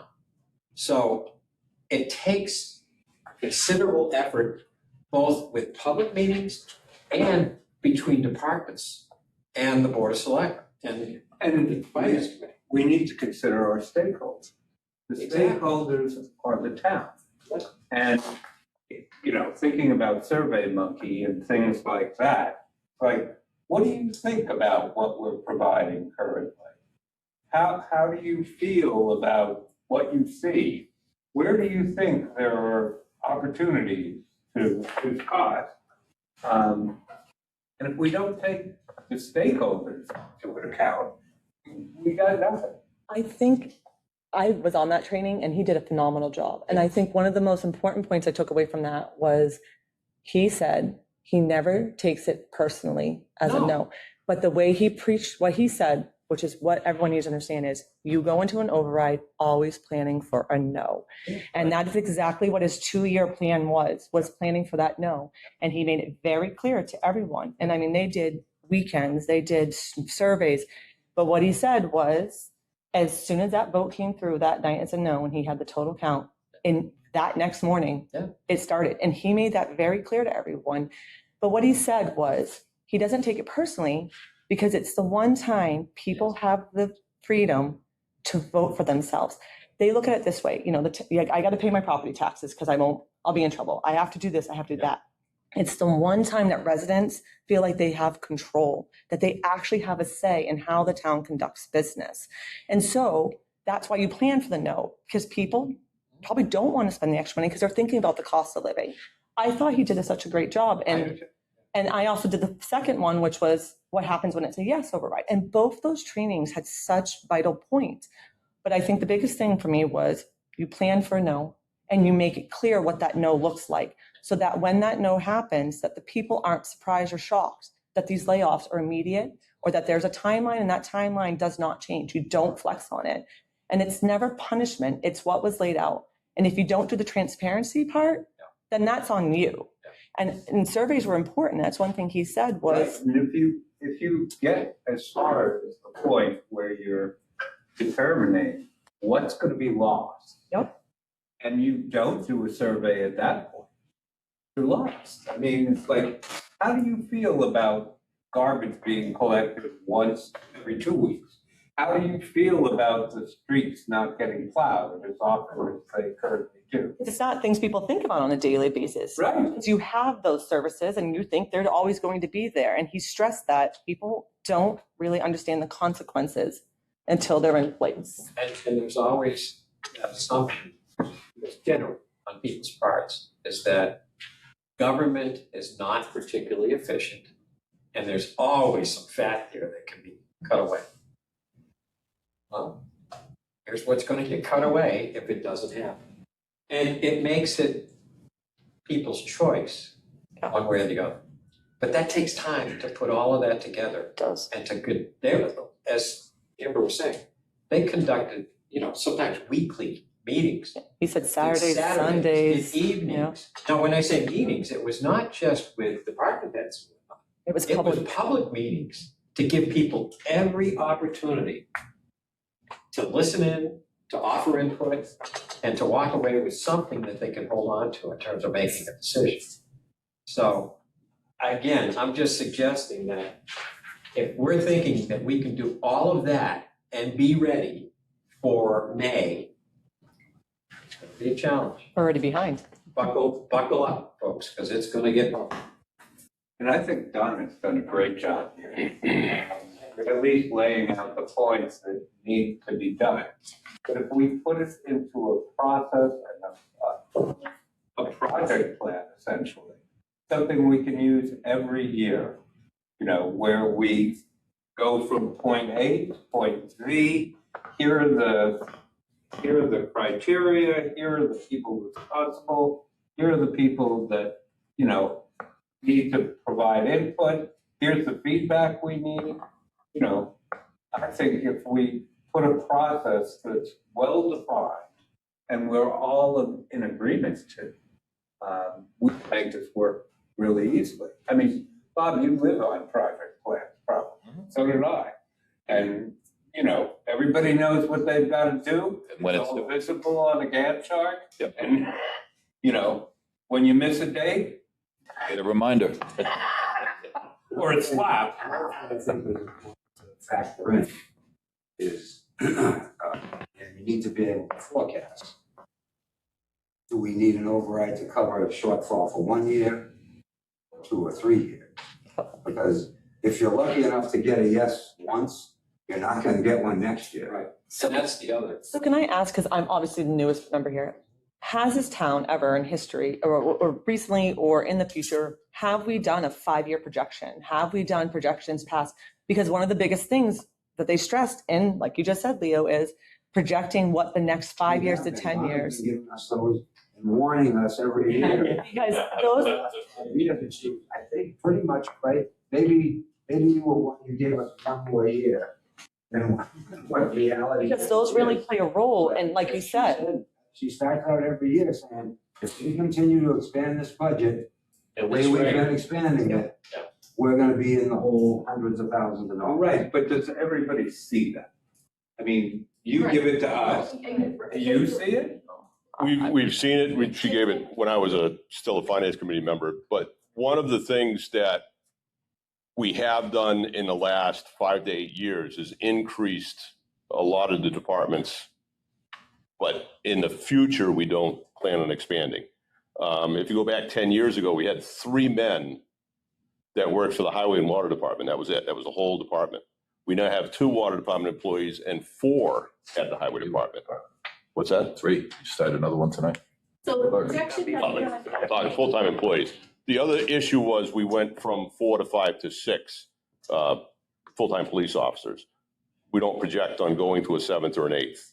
We don't project on having the highway department be any larger or, so I mean, there's certain departments that grew, but in the future, 3 to 5 years out, we're not planning on having any of them grow to that. But even if we're not planning on it, it's sustaining what we have. The projections I have was sustaining, and the selectmen have seen everything too for selectmen as well, but it was not projecting more increase, it was sustaining what we have. Right, but we had increased a lot in the last probably 10 years. But Almost doubled the full-time employees. It's gone up substantially. I mentioned that at town meeting, that over the last 5 years, we built up departments to where we felt they needed to be to give everybody the level of service they want. Now it's a question of Sustainability. maintaining that and absorbing inflation and pay raises and things like that go along with it. Well, and all the other costs that come up and the other issues that are the new mandates and the new requirements. It's not just the people, it's all the changes and then the increases too. I had a question on the schedule. If we are posting or proposing a town meeting June 9th, and for some reason we were expecting an override or we had some sort of issue, do we need to have a special before the end of the month? Should we push that into late May as an example so that we have time? Right. Two votes. Votes, it has to be. It has to be an elected vote. Yep. Right. Election vote. And the actual town meeting vote. Both have to pass. If anyone fails, it doesn't have to pass. What is the time frame for that? Is it within 30 days? I thought there was a time frame for that. I don't think there is.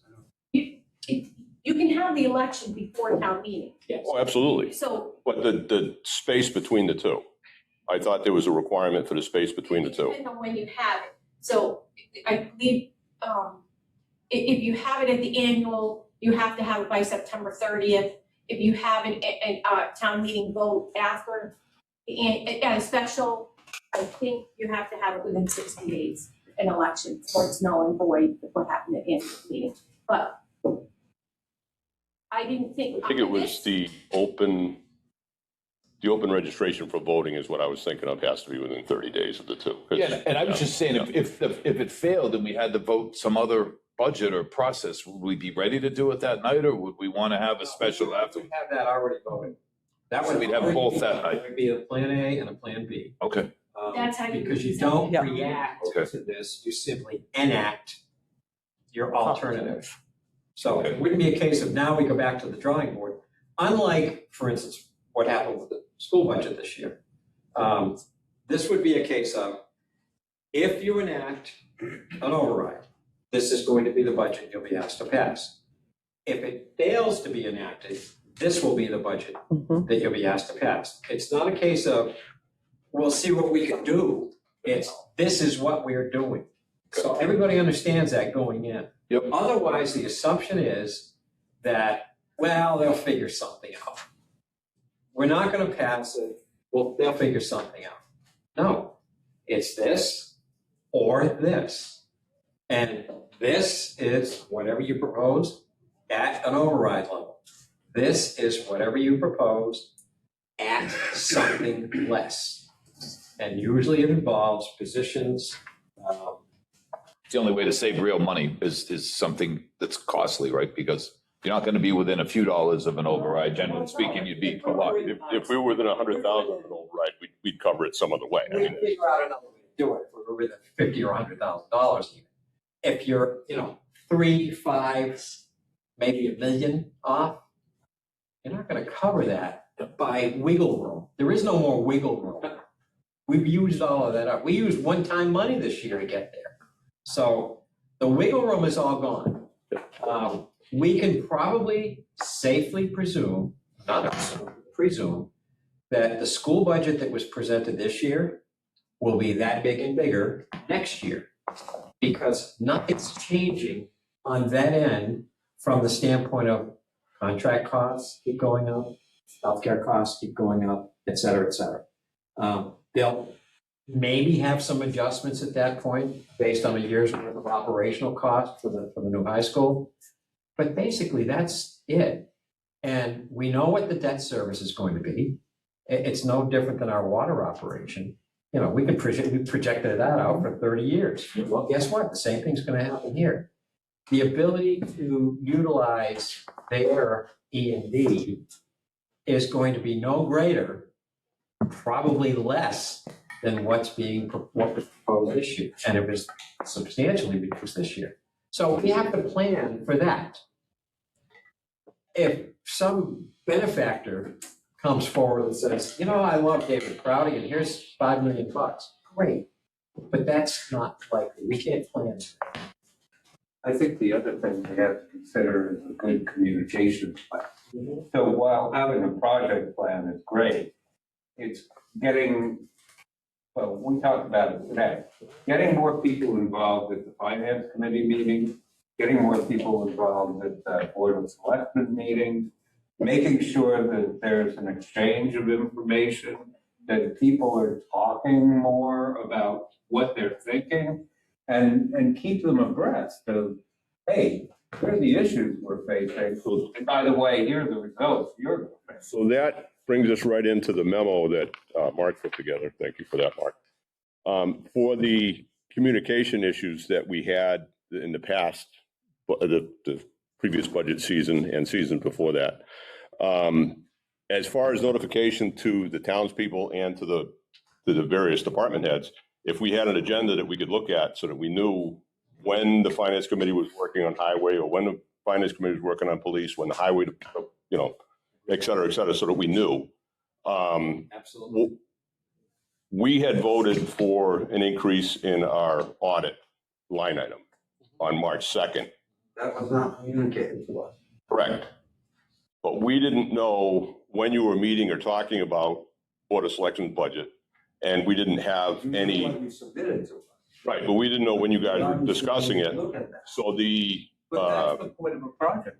exactly. So in the future, if we knew when you were voting on the Board of Selectmen's budget, one of us could have been there that night. Same thing with the highway department, same thing with the fire department, same thing with the police department.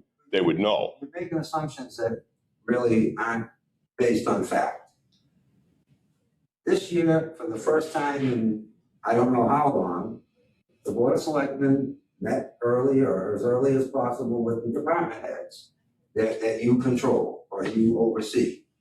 You forwarded approved budgets to the finance committee. Correct. We looked at those budgets. Some of the department heads called us to ask questions about, and even before they submitted their budgets, about, gee, you know, is it really hard and fast that we have to have a completely balanced, you know, or level funded budget? If all I do is give my 3% increases, I'm not going to be able to meet that. We said in the notice we sent out, and also calls that Mark fielded and I fielded, no, just do the best you can. Give us as much as you possibly can. At that time, we didn't know what the school budget was going to be, and that it was going to come in at almost $400,000. And then when we did find that out, if you remember, we had all of you meet with us and all the department heads to discuss the dilemma that we had. We said that night, we're okay with the budgets as they're presented. The police chief asked me, and I think asked Mark, the highway chief asked me, do you need us to come in? And I said, no, unless there's something that's not in your budget that you want to talk to us about. We have your budget, it's approved. That's different than it's been in the past. In the past, we've gotten their budget and it hadn't been reviewed by the Board of Selectmen. So we had no way to know for sure if that's what you were in agreement with. This year was different. And the same with yours. I looked through your minutes and lo and behold, everything you guys said was correct, what you voted. Bob made a motion to put $28,000 into the audit. Never got onto your budget sheet. You made a motion, somebody made a motion to transfer money from building municipal buildings back to your department or vice versa. None of that got included in the budget. You voted a selectmen's budget of a total of about $118,000, and the one we received was $79,000. Until Donna figured out what was missing. We never got from the Board of Selectmen the actual budget sheet that Donna sends out. We got a spreadsheet. It showed, it had the insurances on it. Right, it wasn't the one that we voted. You didn't have the one that we voted. It's a compilation of what you voted. And I believe it even showed the $28,000 there somewhere, but it wasn't in the total for the selectmen's budget. That was not included.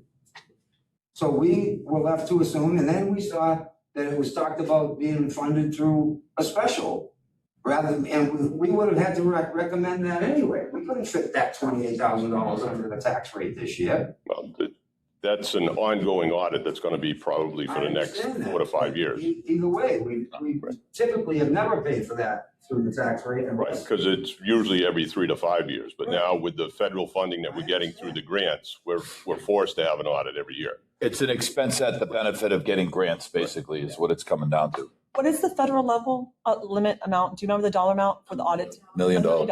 Okay, so it's $1 million.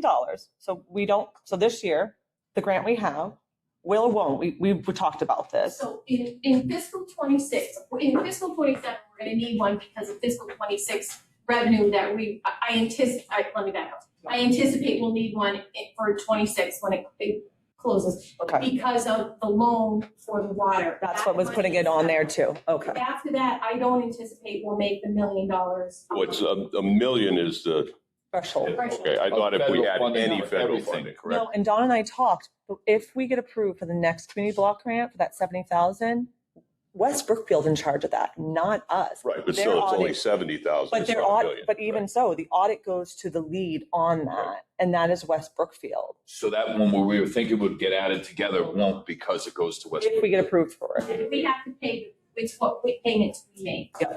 Not the total grant amount, just our. Correct. It's payments during that So I fiscal. just want to make sure that was clarified, because I think that was been back and forth, like, so I want to make sure we knew the threshold of that. Okay. The point in all of this is, what we're proposing is, there were lapses in many places, not just for. Yeah, we're just trying to, That's what I'm trying to say, So- we're trying to close some of these gaps. when we have a meeting and we post the minutes, Yeah.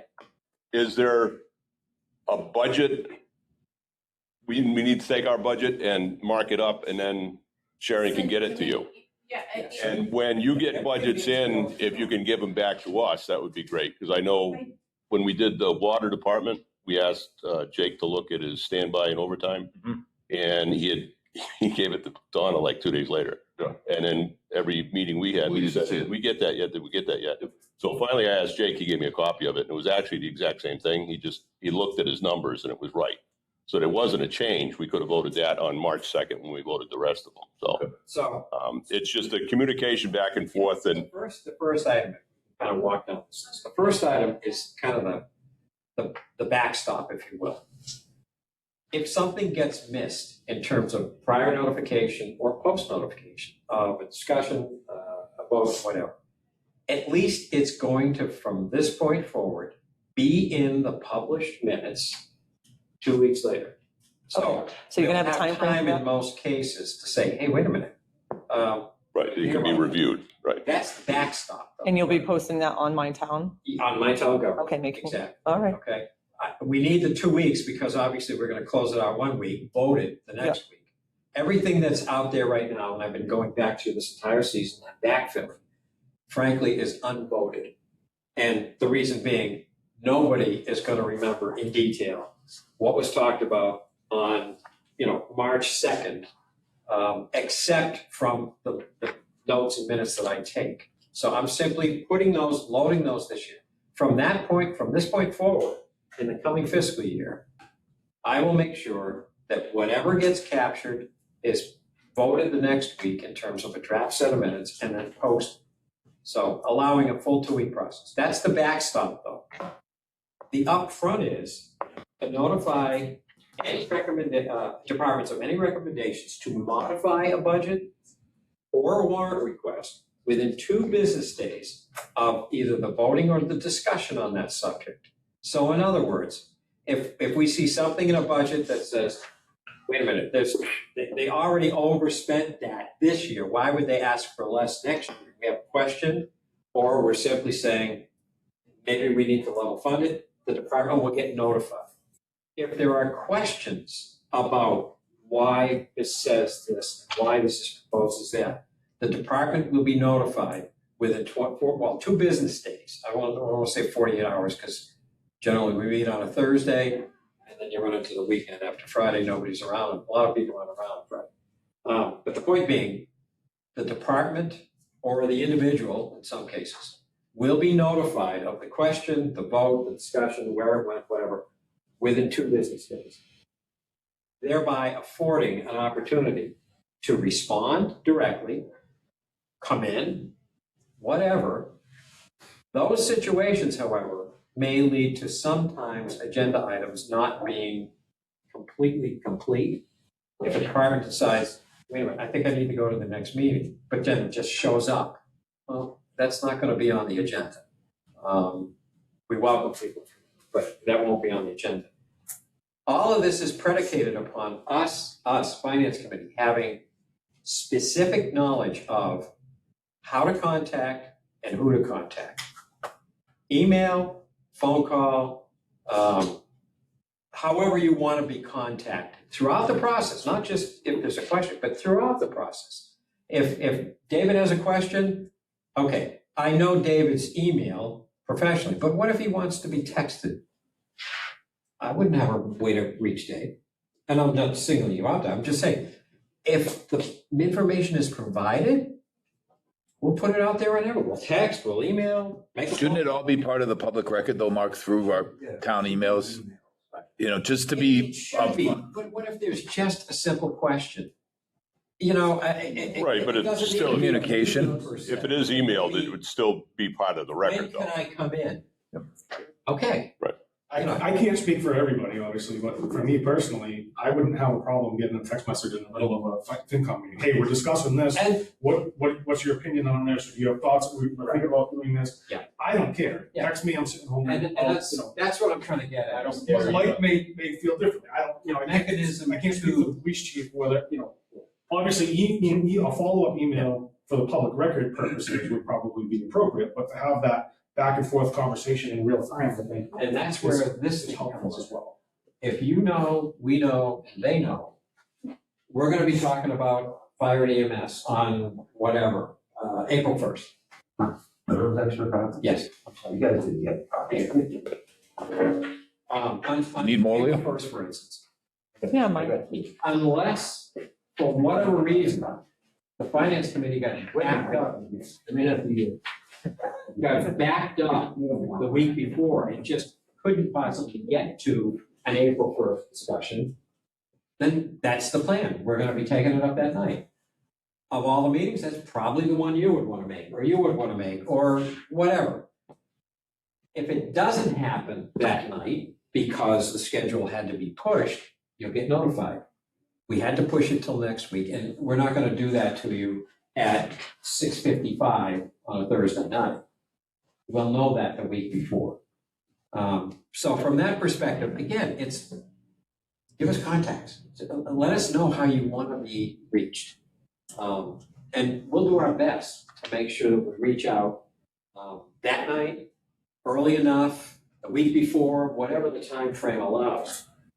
The other thing is to coordinate, obviously, with the Board of Selectmen and the accountant when discussing the major budgets such as fire, highway, water, et cetera. Again, you have a responsibility, this goes to Rick's point. In a project plan, you have a responsibility to go over those budgets, vote those budgets from an approval standpoint, because you are the bosses of those departments, technically, okay? But then we need to coordinate. How did you vote? Why did you vote that way? Where are the changes that you're recommending or that you recommend that the department make, et cetera? So this year, when we met with fire, police, and highway and water, if you recall, we met with them early February. No, March 2nd. No, we met with them early February, but when they were here, we didn't vote their budget. That's why on March 2nd, I brought up, we need to approve the budgets. It was because February had the President's Day and we had 2 snowy days. And so we met with them early February, but we didn't vote their budgets till March 2nd. Yeah, there was. When we have the highway department here, the water department, police, fire, we need to vote the budget that night, not, unless there's a question. Unless there's an issue, yeah. Right, Yeah. right. Right. But those budgets we discussed, we approved, but we didn't vote them until March 2nd. I don't recall the timeline on that. I think Donna was with us, we had talked, it was when we came in to talk about the town meeting, I think. Back in the winter, we had talked about the possibility of doing joint meetings. Finance and selectmen when you have them, so that we can all get our major questions answered all in one meeting. If that's not something you would. Oh, no, that's fine. It's just, we see our agenda that we do every week, does it, what, Thursday, right? Wednesday. Thursday, she doesn't work Wednesday. Oh, yeah. It's very detailed and who we're meeting with and when and all of that. So, I mean, you know, we'll have on our agenda. But Andy, if we've got a schedule here, right, like we can start to work with this and set our agendas around it. And Correct. But what I'm saying is we have the agendas. But even so, if it was a joint meeting with highway or fire and it didn't fall on a Monday, we are not stuck on a Monday. I know everyone's busy, but if it was just one time we knew we had to have a joint meeting, could there be flexibility here? well, I think that we had talked about that, whether it was Monday or Wednesday. And one of the thoughts I wrote down on my notes here was, we're doing this meeting now virtually, and I've been getting text messages from folks that watch this, believe it or not, on TV.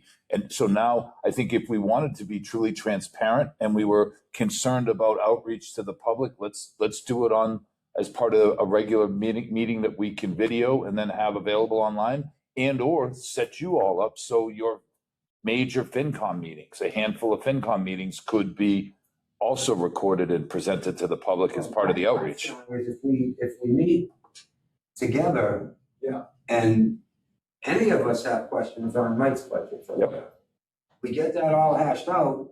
If either that same night, if you guys are comfortable voting the budget, but you vote it that night, it goes into the book, we're done. We don't. And then that's on YouTube and everybody sees it. And if there's a question, You're done until you get all the final numbers and try to figure out how to get another 50 grand out of the budget or whatever. You know, there's adjustments that need to be made. So, you know, when the adjustments have to be made at the end, you know, you just need to notify the department heads that adjustments have been made. Yeah, there were no major adjustments made to their budgets. Okay. But the first part is that discussion is what you're saying. That discussion has to happen And first. the other point, and not to preempt, but the other point, Donna does a great job of week to week. She does. Keeping us up to date on where we are, current, based on what we know, based on what's been voted, even in some cases, what's guessed at and projected.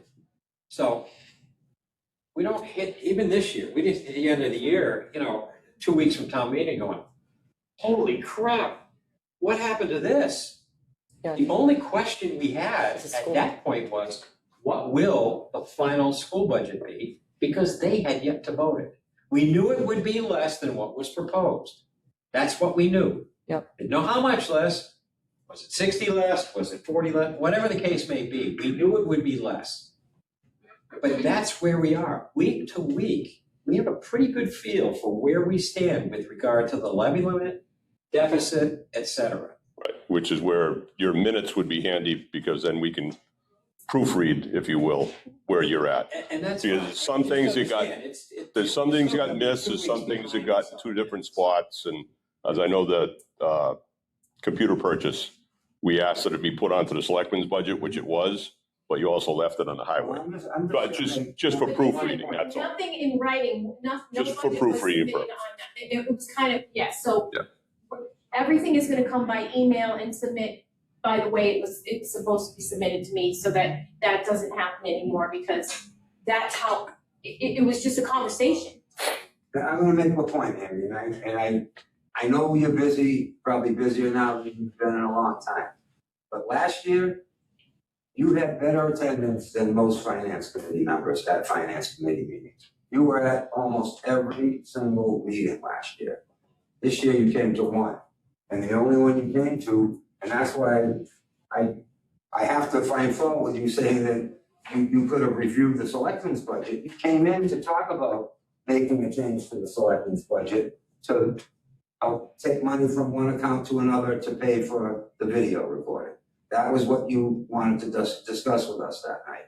Now, last year, frankly, there were nights where, wish you weren't there last year, but there were a lot of nights where if we had questions, especially questions that the selectmen could answer, you were there to answer them. I'm certainly not saying, and the same request I'll make, if we're gonna do joint meetings to review budget, can we try to do them, say, in January and February, so that I don't have to ask my members to come out Monday night and Wednesday night, 5 or 6 weeks in a row? And, you know, if we can get them done early, then, you know, and I'm not saying we did the greatest job this year. It basically sucked, a lot of it. And it was very stressful. If we can get the joint meetings done in January, February, that's great. If we can have them at the selectmen's meeting, you guys come in, that's fine. But if during the year, if somebody from finance can come into the selectmen's meeting and say, this is where we're at, this is the questions we had, or propose it in email format so that we can respond to it one way or the other. But as far as me attending every single finance committee meeting and every single selectmen's meeting and school board committee meetings and then all the rest of the other stuff that I end up doing, I'm not going to go every Wednesday night. You had given us completed voted budgets. There was really, other than if we did have a question. Right.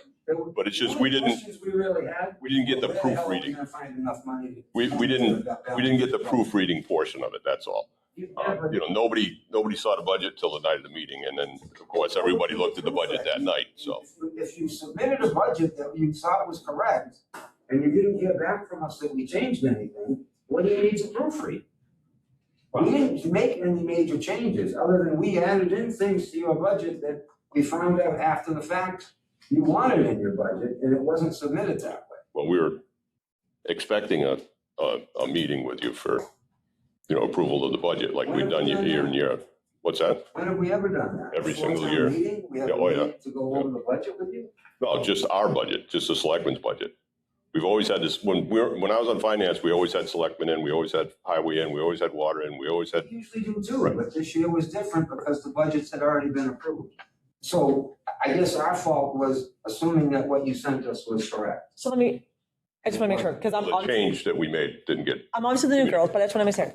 My understanding is, from your point of view, if the Board of Selectmen, us, submitted an approved budget, we're telling you we're okay with the department, and here you go to make your recommendation. Is that my understanding? Yeah. So then I don't understand what you were looking for then, because if we voted and there was a motion made for the budget that you approved and said it looks good, their job is to make the recommendation at the annual town meeting. Am I missing something here? Unless we see an issue. And if there was an issue, then the contact should be made from you to us, and that's when a meeting should be held. So why did we need a separate meeting? I guess I'm not The understanding. changes that were made is. What changes were made though? I guess, was there a change that was made that you're, We made a change that they didn't get because, communicated. but my understanding was you didn't submit the budget sheet that way. Well, Was that what I'm It understanding? wasn't submitted correctly. Okay, so, but then how would they have known that? What meeting did you want? If we didn't submit Right, our approved budget The sheet to March them. 2nd that we approved the budgets, the very next line item was we did the 28,000 for the amendment. But my understanding is that is not what you got. Is that my understanding? That's exactly. So she did not get that. So So- even though it was in your minutes and that was your That's motion correct. approved. So Sharon now knows that she actually has to mark up the budget and send it back in, not just the minutes. Okay, but that doesn't, Right. that doesn't clarify what you were just saying though. You were asking for a meeting with them. What we had in front of you the night you voted the budget. Mhm. And that's why we were a little confused by what Sharon sent us. Everything was there, I'm trying to find it out here. Everything was there, it just wasn't in the typical format. Right. And then Donna found, the big thing was the IT thing, that got changed over or whatever. But The IT, yeah, from Computers, right? the computers and the maintenance of the IT maintenance, yeah. But I think the schedule, I mean, at some part last year was last year. We got a budget, we passed it. I agree, Let's go Bob, from there. 100%. And I think, Donna, the schedule's super helpful to understand and You to did a have wonderful job. department heads like know what to expect and to be able to plan on these meetings and maybe pick one meeting a month where it's a joint meeting with FinCom, right? That gets out on YouTube just as in January and February. And Like, that's the majority of the agenda, unfortunately, if there's we got urgent areas, but that might be what we have to focus on at that That one might- meeting, just to get it done with, because then there's, you know, everyone's in the same room. No one's questioning anything. And then it's all done, like you said, that the public gets to see it, so no one's saying, no, what did they say, what did they say? I think that's very important. I 100%. And last year, and Bob, I agree. Moving forward. Forward. Everybody's volunteering and trying, and like, let's just try to do better and move on. All right, That's so- how I look at it. The fall special that we're gonna have, we do need an audit, correct? Well, we will not know for sure until the Mass Clean Water sends in a letter around August 15th, and stating that it was federal money. They've been sending us emails all along that it was federal money, but it is not official until they send this letter, and we will receive that approximately August 15th. Okay, so we have to worry about the audit, and then the other thing, we were discussing earlier about the patch on Route 9.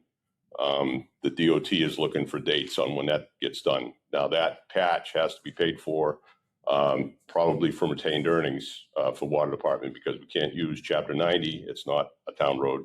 We can't use maintenance of town roads because it's not a town road.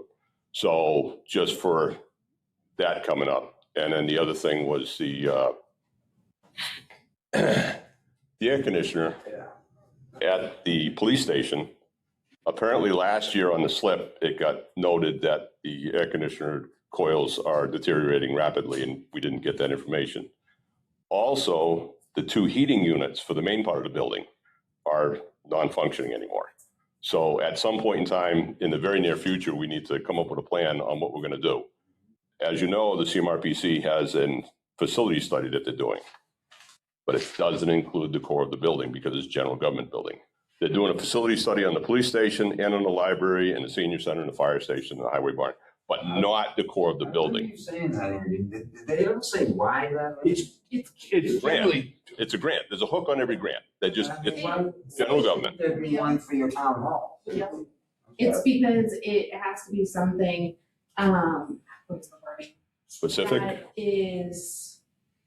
specific use, I think, is what they were Yeah, talking specific about. Use, and because this is used by, elected officials or something like that. Because there's various meetings that happen here, there's various departments that happen here. It's a multi-use area. It's like, this isn't the selectmen's meeting room. It's actually next door. This is the general meeting room A. So anybody can use it. So for some reason, they don't cover it. So what Bob had suggested No, this because evening, it's town offices. Yeah. It can't be. It's like maintenance, like annual operating costs, right? You're not gonna get grants to pay for those. You're gonna end up farther upside down. I just don't understand why they'll cover municipal police department and municipal library. So so one set use. We have them all in one building, Leo. That doesn't mean that everybody else has it the same way. what Bob said, It's the way that the grant is. what Bob suggested this evening is when the grant when the submittal goes out for bids, there'll be a When the request sub-bid. for qualification There'll be a goes out. Not a bid, sub-bid it's for RFQ. this part of the building. So if we get a $158,000 grant to study all facilities, how much extra would it be to do this portion of the building? I did ask Peter Durant last year when he was in, they were looking for suggestions for earmarks. Well, we'd like $2 million for North Brookfield Road water. No, it's not going to be that high. Okay, can we get $65,000 for the water department capital asset management plan that we need? It's $65,000. We applied for a grant, it got refused. We're applying for another grant.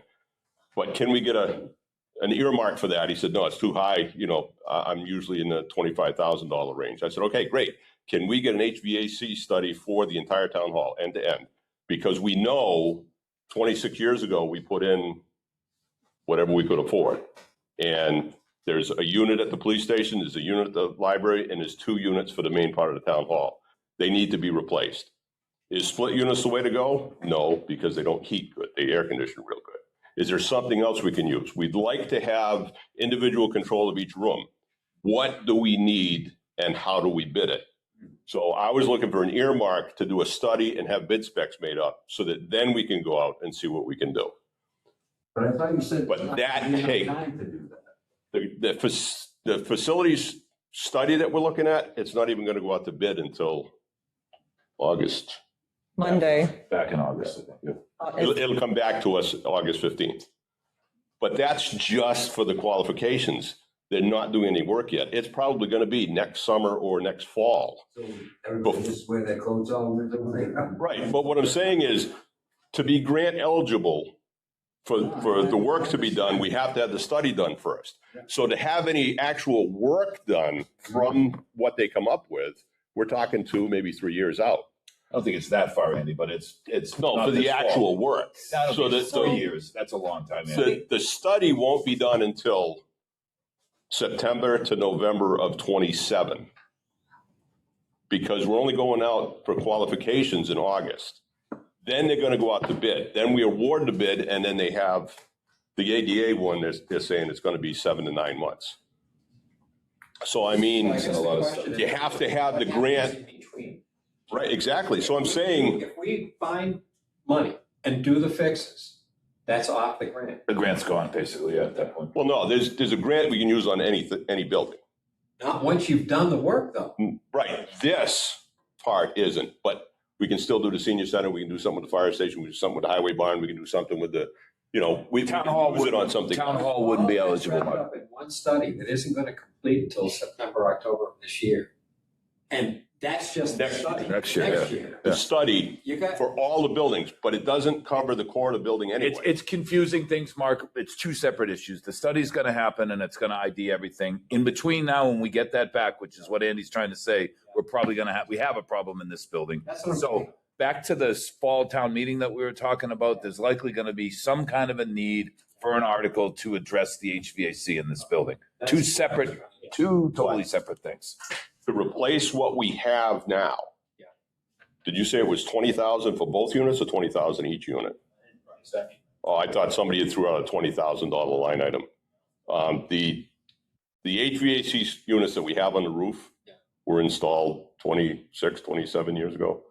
And the two for this section, the heat doesn't work, and one for that section, they silver soldered a lot of that coil. So should we be And getting every an time it estimate, kicks Andy? on? Should we be Estimate getting for an what? estimate so that we have an idea of what we might That was need my question. to replace the heating We units? need to get a survey done to find out exactly what we need. Do we want to replace it with what we've got? We might have no choice, Andy, because that's where we're at if we want to have heat this winter. So Can there's something, I don't mean to oversimplify, but can an RFP be put together for heating and ventilation? It's not, it wouldn't be an RFP because it would be a construction bid under Chapter 149, Mark. It'd be working in a building, vertical construction. So it wouldn't be an RFP. RFPs are more for like engineering and design and studies and whatnot. So we'd have to put out a bid, but we don't know what it is we're bidding. We don't know the equipment. RFP for the construction, for the, Design of it. We could. see, design, what best suits? that's what I was looking for with the earmark from Peter Durant's office, but we haven't got word back on that yet. It doesn't So sound like we're gonna have a whole lot of time to hold on. So the problem we got though with doing that, if we had a fall town meeting, we still wouldn't have that till it's already into winter time, Mark, right? So we may need to come up with talk to a vendor and see what he can replace for a unit as opposed to what we could change in terms of system types. Can I just ask a question? Can I ask a quick question? Sorry, Leo. So maybe I misunderstood and heard early on in some of our meetings. What's the status of the roof? So if we're gonna go ahead and put all this vent work that may have to go back up there, but the roof, I'm just asking Mike, like, Might wanna talk to John about or whoever knows the roof status, like What- it's, it. John knows the roof. what we're discussing with CMRPC about the grants that will be available 18 months, 2 years, 3 years down the road, if we can get the roof and the HVAC done as one project, then the grant, we would be grant eligible. Whether or not the middle part would be, so let's just say it's $1 million for everything and we get a grant for 300,000 and 300,000, we'd be on the hook for the middle. But why make up But that numbers would put it without all an idea? together. You know, that you're just confusing people, Andy, because that number has no basis in reality and it's not even what we're planning or talking about. We're talking right now about Right. fall town meeting Right and what do now, we need to do? do something with the HVAC system. The two choices are to figure out what we need and come up with a plan, which probably wouldn't happen before cold weather, or just look at replacing what we've got, and then we're stuck with it. What about, I wanted to ask, what is the problem with the heating units?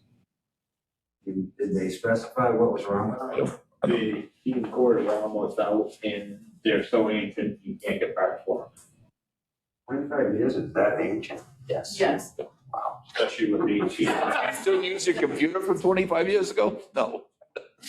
Your phone? Floppy disk? No. The other thing, like you were asking about getting, heat or control in each room, we have a duct system. So if it came to replacing what's on the roof with, doing a heat calculation of what needs to the building, it could be something that could be looked at afterwards of putting zone dampers in each room, control the one thermostat. So this room set at 70, that room set at 65. Those are small things that can be cut in later to control one room at a time.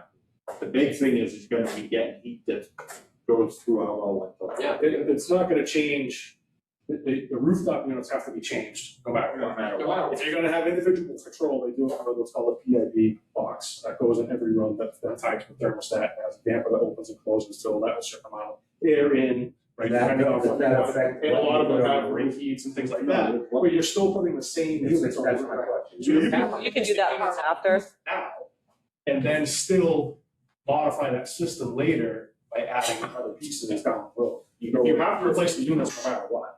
And in order to get heat this winter, that's probably gonna be your fastest. So it can be done in Because then you pieces. replace those units in May.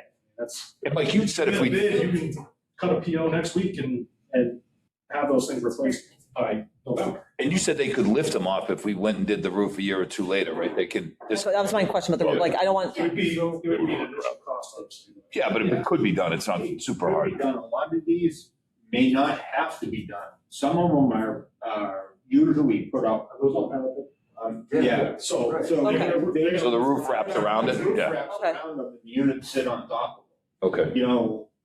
Or if one of them isn't, you prep the roof at that point in time in the same way, so the rubber roof can be done without having to take the unit back up. So you'd put new rubber underneath the unit and then you'd seam into that afterwards, potentially? Okay. So That's likely to be 4 articles, it looks like, Leo. quotes from a few different vendors on replacing what's there, if it's not gonna be changing anything Again, inside the we building? just need to know what we wanna do. Are we just quoting for now up top? Do we wanna quote, zone dampers in each room or? That's probably gonna require engineering. And I would think it might trip you into the over 50,000 for bidding, right? Where you'd have to put out a formal document versus getting 3 quotes maybe from current vendors. I'd try to stick with fix the units, in my opinion. The whole reason I wanted to have the earmark and have the study done is to figure out, the best way to go about it. but even So if, that we even if could- that was earmarked, it's gonna take time for that study too. Right. But you're stressing the urgency for the 2 units Right. right here. But the 3 units, but yeah, if he's saying we can get the units changed out, then we can And do we still really do need the to worry study about, after that. do we need to worry about the AC in In the, the at least winter. this fall, or do we just need to worry about heating the building for the fall and then we can deal with that? According to our contractor, every time the AC kicks on, you say, thank you. It's that fragile. They had to do a lot of silver soldering up I know what there. you're saying, When Bob, they like, started, they didn't know if it We was don't gonna lose a do it. grant opportunity for it. And your facility study might be done by then, so. And the other thing is, we're putting it out there if we put it out there as 3 of them, we're gonna have to go out with it. Because I guarantee, I have no idea what those are worth It's gonna be $25,000. per unit. each, plus you're talking Labor and all. you're talking cranes for multiple days to lift that up, Yep. put it down. Okay. You'd be over the 50 grand if we do all So 2 units. what's up there now? Is it all 4 produce annually, or are they, All 3 of these are HVAC units, right? They're heating and venting. there's only? No, there's a library too, I think. There's 3. There's 4 and they're all identical, right? They were all bought at the same time, they're all installed, yeah. 1 for the library, 2 for the center, and 1 for the police. So if we can limp the police along and hopefully it'll be covered under the grant after the facility study's done. And nothing's wrong with the library right now. Well, hopefully that will last until the grant, because you hate to spend money on something that you're gonna get money for later. Right, that's So my- even if we can get an earmark for a HVAC study in the core of the building, we can still move forward with the units and then how you control them and how we you know, because I mean, they're gonna do a blower door test and they're gonna do, you know, heat loss and all the rest of that. So I mean, there's a lot of information we can still get. The main part of this building is where the heat doesn't work. Right. The floor part. Yeah. So, and there's two up there for that, Yeah. right? So that we might be able to stay under the limit for, you think? If we just went that route? We need to start Very getting close. someone to get numbers. I think that's the first step. But regardless, that would then end up being a item on the town meeting warrant this fall. Just to ask a stupid question, when your contractors are here looking, if the cooling coils are good in one of these, can we stick it in there? Is it feasible, or is it, you know? Or labor costs. Well, it's labor, and you know, they're all 26 years old, and that one's punky as he's also at the end of their lifespan.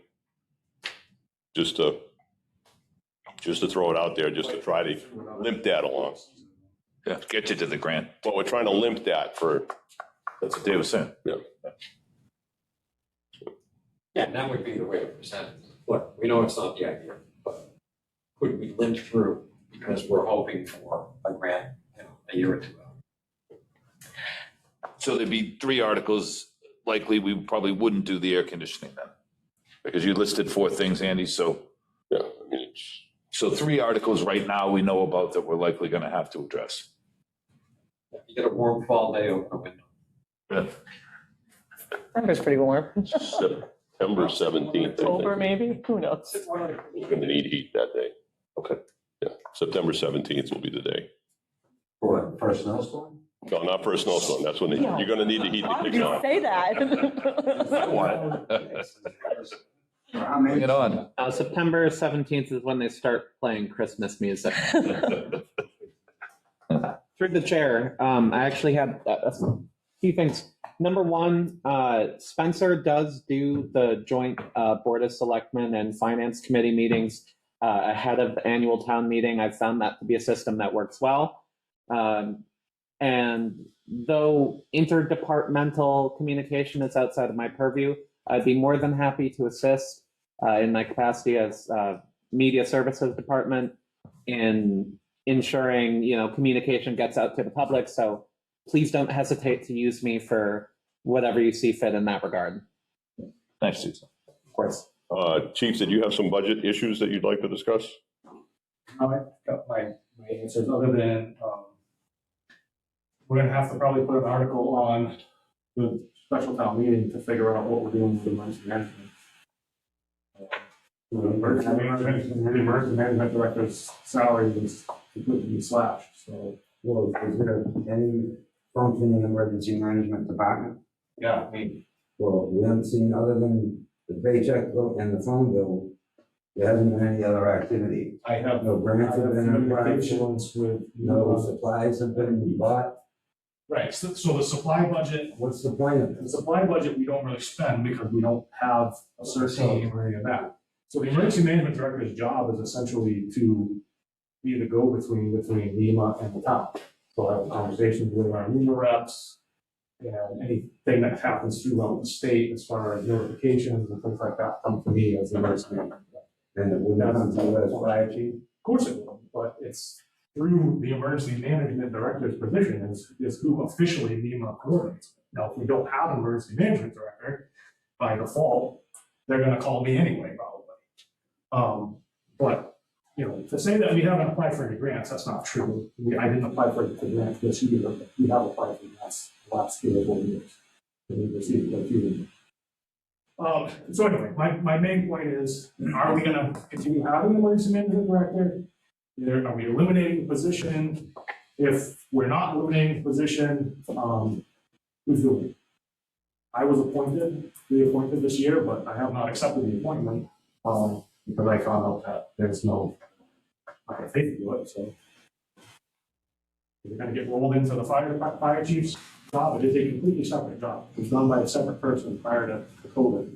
I used to be a member of the police department, then it was one of our on-call paramedics did it for quite a few years, and then I took over. So I'm willing to keep doing it, but there is some work involved. It's the salary is $100 a month, which I don't think is unreasonable. So that, I think, should be an article that can be added to the special town meeting. The way I've paid it out in the past is in 2 increments, so I pay it in December, half, and the other half in June. So, the first payment I would typically receiving until December anyway. So it's special town meeting in October, and that's the plan.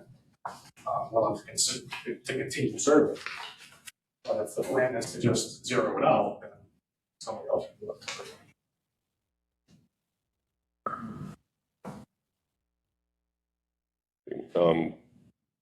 Mike, did you have something?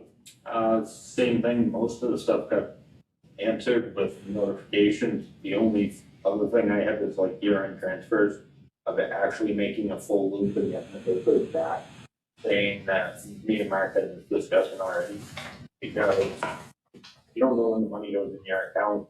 If FinCom signed it off, you guys signed it off, we should have that copy back in our own folders, saying that paperwork comes back to us.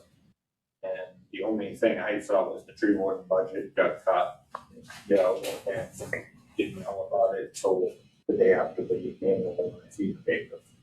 Well, again, that was one of the things that when we were turning over rocks, we never turned over before. And I try to remember correctly, what we cut was the equipment, or hired equipment. And when it was questioned, it was like a $1,200 item. What are we hiring for the tree warden for $1,200?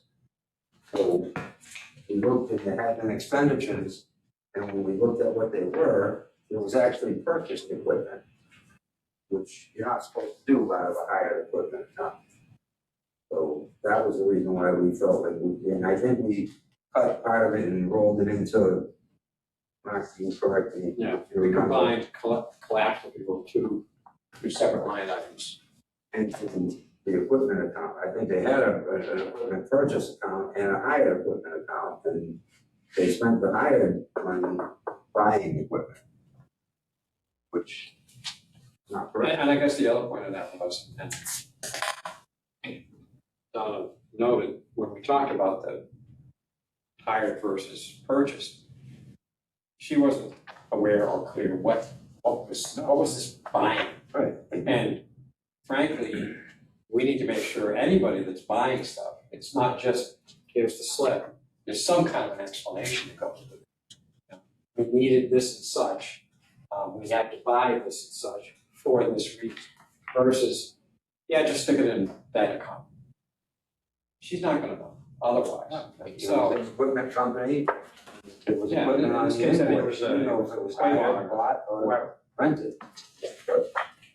So it just, you're right, full loop. What we were just talking about, Donna, was like the year-end transfer. Once they've signed off, we've signed off, quick notification back to the individual department that requested that it's done, it's in the account that you are looking for. Just to kind of close that loop, rather than the assumption is, well, we heard everybody voted on it, I'm hoping it's there. That's all.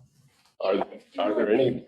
Yeah, you guys have only had, I think, 2 meetings on that. So Right, exactly. The last one, and certainly I can do that, but, it showed up in everyone's budget report that I gave them the week after you guys signed it. So that was my assumption that they would know it was there.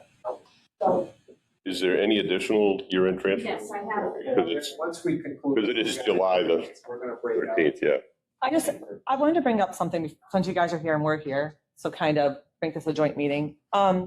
So I have some concerns, and perhaps it's because I'm new here, or perhaps I feel like this is something that both committees, since we're here, should definitely be concerned about. I want to just briefly touch real quick on the audit that was just done. Bob, did you read it? No, I haven't seen that Oh, yet. do yourself a favor and read it. I want to know, definitely, since if we're going into a possible override, everyone better be 100% tight, on budget, accurate. Why in the world have we not discussed, or why is it not being prioritized that we failed for reconciliation of cash?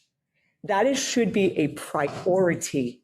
There should be no question about how the treasurer is reconciling her cash accounts.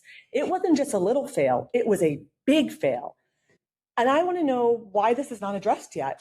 Like, what this should be addressed between both committees, because it affects both committees. It affects us as the overseers of the town and as her boss. It affects you guys when planning, but that is how we get a solid number on what we have for stabilization, what we have for free cash. And it was not a small fail, it was a big fail. So at what point in time are we going to discuss this? Because it needs to be, let me tell you, as a resident, and they want an override, you're going to have residents asking to see the finances of this town. And if that comes up where, and it's public record, and I don't know if the town clerk gets a copy. It's a great point, and it's actually a much bigger point or a much bigger issue than the way it's portrayed in that article. Because this brings me back to. He specified. Go ahead, no, go, Leo. He specified that what caused his discrepancy was there was no list of outstanding checks. Yeah, none. She had to go back and recreate for a whole year or more than a year from scratch the outstanding check register. But by not reconciling in a timely manner, it affects. So that brings me back to this, Leo. Everybody else, because she has to pay the bills. I have a question. She doesn't know how much money's been deposited in the account. Thank you, Leo, for bringing that up. So back in 2020, this town had the Division of Local Services come in. The current board at that time, the Selectmen, decided they wanted to bring them in and do an audit of basically a recommendation as to how the town could better itself. And one of the biggest things they found was that we do not prioritize our cash reconciliations. And one of the recommendations was that both the town accountant and the treasurer should at least be meeting monthly to make sure that they are balanced and having the same information. That should not be a question. In real simple terms, it's not, and then most people don't do this anymore, but back in the day when you used to have to balance your checkbook every month. Correct. It's a little bit more detailed process than that, but it's as important as that to know this is how many checks I wrote, these are the ones that still haven't cleared, so this is what my balance is. And this wasn't just about checks missing. It was about things that were excluded and it took time to find. And we're talking about warrants. One warrant in particular was over close to $74,000. That should not be missing. That should not be not tracked. And I have a problem that it took almost 4.5 months for the auditors to get a response from our town treasurer. Why? Why is that happening? If we're going into an override because our budget is so tight, if we're looking at possibly saying we're going to have to cut the fire department, we're going to have to cut the highway department, we sure as hell better be showing our residents and the public that our money is budgeted correctly, that our stabilization accounts are put where they should be. I mean, how many do we have left? We cleaned out some free one-time money. But are any of them put into interest accounts right now? Are any of the ones we currently have still earning interest, or are they all lump sum from mine? Does anyone know? Because I like to know. Stabilization? I think there's a lump sum. I think there's a lump sum. So why are they lump summed? I don't understand here. Why would we not be trying to gain interest on these things? Why are we lump summing these? Well, I think there's definitely getting interest on it. But is it getting what it should be getting to its benefit? Because this is a time we need to try to get as much money as possible in the areas that we have and not be sitting here. I have a problem with this. I have a problem that I motioned to sign a letter to move this from a draft to a finalized thing and had no idea what this was till I read it. Like, why wasn't this discussed? I just want to know. And I think we need to be sure that that communication is happening and that this is being addressed, not tomorrow. Meeting with the auditor and the board of selectmen. There was none with me. Did you have one, Bob? Did you have a? No, it's supposed to be a meeting, like one of your meetings. Yep. So I just want to make sure that we're both here, that you guys are aware of this if you weren't aware of it, because I'm made aware of it, and it's a big issue to me. I don't think this is something that should be overlooked whatsoever. And from my understanding, and maybe it's been found at this point in time, but there was still $24,000 missing in checks that were not accounted for. So has that been found? From your perspective. We should probably have the treasurer in. We most certainly should have the treasurer If he's in. available for the 20th. And I think FinCom should be here if you want to, it doesn't be all of you, but if someone wants to step in, so we all are on the same page of what's going on. Sharon, if you could notify us if you can get her on the agenda. I appreciate it. I just want to make sure because it's something that I'm quite angry about right now and No, sir. because I don't think it's fair to ask town residents to take money. So I want to correct that. The treasurer is an elected position, and Correct. it's not controlled by the board. So Okay, sorry, so we're not. I just wanted to clarify that You're for right. people that are out there. That's an You're right. elected position that we. Which I'm gonna just for say, we were the anomaly in all the meetings you have gone to, and one of the warnings they put out is, be warned, if you have elected treasurers, problems can arise. Make sure you are paying attention to those ledgers. One of the things that's been We brought up tried in that. discussion probably for what, 20 years now, is the two positions that are elected right now that are not elected in a lot of the towns are treasurer collector. And that was recommended. Quite a few of the towns have combined the position. That was a treasurer collector. recommendation in 2020. Yeah, one of the, that's one Long before that. But I'm saying, I don't think any of these recommendations were followed up on. None. that issue. One of the things I'm concerned about by appointing is you also have problems when you hire somebody that's not connected to your town. Yep. Especially the person that's handling, the two people that are handling the money coming in and the money going out. I like that, and we have been fortunate that we've been able to have it remain elected positions and find qualified people to do it. As far as, you know, people say, and I've said it, oh, they're elected, they don't have to answer to anybody but the voters. That's frankly BS. She can't borrow money without your authorization. She can't So do internal borrowing. I guess that was my point, Lee. I want to stand corrected. We are not her boss, but we need to be overseeing this, I would hope. Correct. I would hope. You have the responsibility, you guys signed the voucher, pay voucher, and the payroll voucher. Correct. So you do have some control. I mean, I don't know that you can, you know, dictate you should be in the office these hours and that kind of thing. It's a salary position. But as far as, you know, you can certainly dictate that you want a monthly reconciliation done. Or be able to ask questions and have answers in a timely manner. Well, yeah. So there is some control that the board of selectmen has over both of those positions. Oh, please. Maybe even have a job. At least have some oversight. Okay, what else we got? Year-end transfers. Year-end transfers, okay. How many are there? 4. Have you gone new ones? I thought there was some that were pending. Oh, you had? I've had 2 for a while, but you guys hadn't asked. Right, okay. I have one I think similar. before us, has been signed by the department head, request for transfer to Sharon, been signed by the town accountant. It is $2,500 to be transferred from vocational school tuition to Selectmen Professional and Technical. And this is to cover year-end bills for KP Law and Harper's, the Learning Center. Make a motion that the chairman be authorized, or the board sign the year-end transfer. I'll second that. Okay, we have a motion and a second. Any discussion? If not, all those in favor? Aye.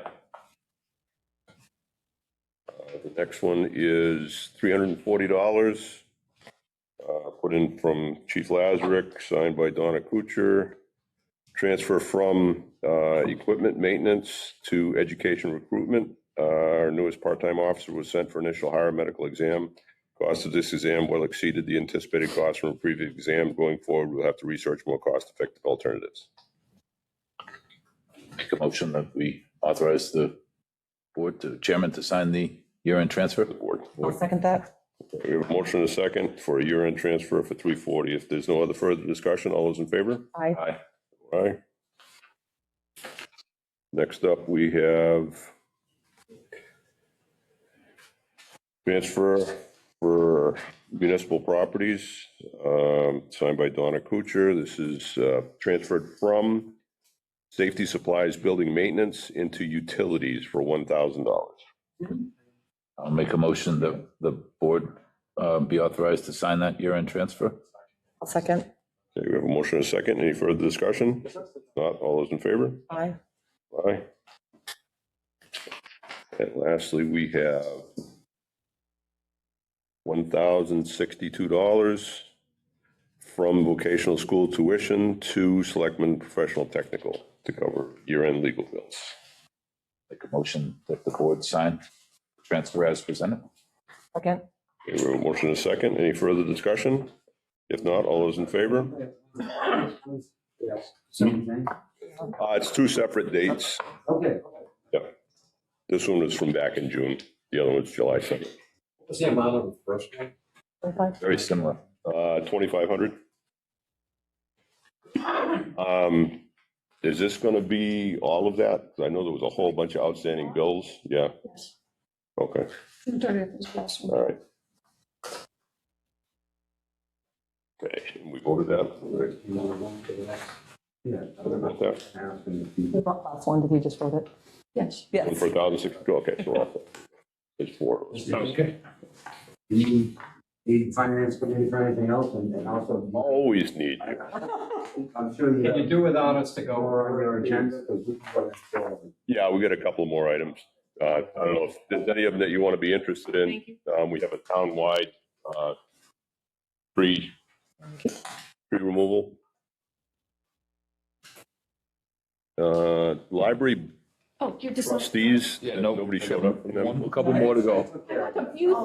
Signing everything like crazy. Yeah. And we're sending out letters to all of the vendors that have meals tax. Amber? Last one is. Donna, can you hand me the payroll outside of a folder? Yes. Okay. That's tonight. All those payrolls. So you got the key. This one. Yes. Okay, I just want to make sure because I had a lot of folders. think there's- Just wanted to see which ones I signed and which ones I didn't. I came There down are last 3 week. payrolls. So this one you signed, Andy? That one I Yes, signed. now there's Oh, I 2 missed that one. payrolls. See, there's 2. Second. This is the 3rd one because you had 2 weeks that you weren't here. Okay, all right. Okay. Amber missed this one. All right, and I need to do that one. Okay. Why? you signed this one, so this one's all set, Donna? Okay. Sorry, Andy, I thought I did this one already. Yeah, the confusing part is that it was two weeks. Oh, I didn't do any of them. I must have missed this envelope Oh. for some reason. Oh, I I see. hadn't got to it yet or something, I'm sorry. Yeah, these are the ones that were here, last week. So it looks like Amber only signed one of the 2 copies. Oh, is there a Yeah. At the end of the year, we have ones that were on the previous year's budget and the ones on next year's budget. Okay. So that first week in It's 4. July, there's actually 2 separate sections. To cover the end of the year and the Four- beginning? 4 sections. Okay, because, gotcha. We ran into it 25 years ago. We had an issue where the number of days in a pay period, it should always be the calendar year. So the fiscal, the July 1st is on Wednesday, Monday and Tuesday is on one year's budget, Thursday, Friday is on, Wednesday, Thursday, Friday is on the It's other. in the one on the right-hand side, Amber. All right, Michael, we had respectfully recommend that the Board of Selectmen accept the bid for Rusty's tree service for the town-wide tree contract. After reviewing the bid received, I believe awarding the contract to Rusty's tree service is the best interest of the town. Put that in here, really. Do you have all the insurance and everything, Mike, that you needed? And $200 cheaper than our last price. Another one, right? Yeah, I do, I have it. So I'll make a motion that we authorize or approve the recommendation to award a townwide tree work contract to Rusty's Tree Service. I'll second. Okay, we have a motion and a second. If no further discussion, all those in favor? Aye. Aye. I vote aye. I do business. The thing, you guys have time. Yep. So, quoting for a box culvert, bridge, The one right down in, across Ontario Lane, kind of, sort of? yes. Yeah, okay. I reached out. So right now, there's a potential for a grant. Mhm. It's, if we apply for the grant, MassDOT will cover the whole design of that project. Because it's less than 100,000, they'll cover No. everything. So if you use your own contractor, they'll only give you up to 100,000. If you do the grant through them, they'll cover the total cost of it. Value of it. Gotcha. So if it's 200,000, they're gonna eat it. I reached out to Howard Stein Hudson because this grant deadline is August 30th. For them to put everything together, I'll pull all the information, would be $4,500. Mhm. I'd like to pull it out of chapter 90 money and get this rolling to get the full set of plans for that, because as soon as you get that, you can apply for the bridge grant. Absolutely. So 4,500 is a bit of money for grants. A lot of times people will do that for nothing or for 1,000 or 2,000. Could we ask Ty and Bond for a quote to apply for it as well? Because I would assume. You literally got 30 days to get this done. No, I understand. I'm just throwing it out there. I just, $4,500 is a lot to apply for a grant that's very competitive, that we don't have 100% chance of getting, because it's a very competitive program. So, because I'm looking at it as part of my day job, and it's a lot of money, and it's no guarantee that, like, if we pay for this, we're going to get it. It's not like a loan, Andy, where the SRF, where we. Are they applying for a grant or are they doing design work? They're applying for the grant. $4,500. I thought this was to. No, this is to do to pull all the base paperwork, everything needed for that, to apply for that grant, and them physically applying for that grant. I'd like to just see what Ty and Bond. Boy, that's a brand new box culvert. I know the concrete work on the top and the handrails are bad, but that box culvert isn't that old. I remember that going in. Yeah, the sidewalls going down. The sidewalls are terrible. Yeah, I remember the day they poured the concrete. It was the middle of November and it was freezing cold that whole week. And I think they put way too much calcium in it, but that was 30 years ago, but still. But it's also a restricted box culvert where on that road should not be restricted. Mm-hmm. So I don't know. It's a lot of money for something that's not a guarantee. I'd rather put the $4,500 into hiring somebody to do the repair design. How quick do we have Ty and Bond answer that question? That I'm not sure. I'll call them tomorrow and ask them if they'll help us. You can ask them, but we If you want do it in a short time frame to see, that's what you're concerned about, right? You want that? Yeah, because if we awarded the Ty and Bond or Howard Stein Hudson or whoever, They'll have they're 3 gonna, weeks to do it. they need time to be able to do it. So Do you mind getting? I'll call Ty and Bond tomorrow and see. Can you email that scope to us? We want to put it on the agenda for next week. So Yes, we thanks, make Mike. sure that we get that done because the grant is in August. So if we want it might be August 30th. we're either going to have Howard sign Hudson No, do it. it's or- the end of, it's the 24th, I think is the date. I think it's 24, but I'm looking at Do you it. mind if she looks at that so she just write what this is for the agenda? Yep. But if we vote on it on the 20th, that still only gives them 5 weeks. Yeah. So. Yeah, I've done them in 2 nights, but they're not easy either. So Well, and that's one of the nice things with Howard Stein Hudson. I mean, they have a lot of our stuff already. Yep. Yeah, from all the work they've been doing for you already.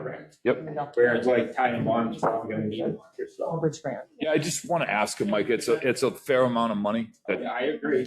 and I'm worried about getting the money in the end. I'm not 100% certain we're going to get it. Here you go, Bob. Thank you. Reaching out with Howard Stein Hudson, talking with Steve Tyler. With that being a box cover, we were hoping to get it underneath the small cover project. It's too big. It's more than 10. It's more than 10 feet wide. So it goes, but so the federal designation is 20 feet and the state culvert is 0 to 10. And then there's a gap between 10 and 20. We're in that gap, right? Yeah. So you go to the small bridge program versus the culvert program. Correct. Okay. But with the small bridge program, now becomes so much more stuff, because now you need the full design, and Hydraulic assessments, you need all kinds of stuff. You still need some of that with the box culvert, but it's nowhere near in depth of what you need for the small bridge. Yep. Yeah, I'll call him tomorrow, Mike, and if I need anything, I'll give you a ring and let you know. Thank you, Bob. I can forward anything. All right. Thank you, Mike. Have a good night. Next before us, we have the Commonwealth of Massachusetts warrant for the state primary. This will be on the first Tuesday of September, 2026. Hold on a second, Andy. All right, so where are you now with that one? Right here for the, Oh, okay, so where this is the signatures needed thing. Sorry. Have a good night, Mike.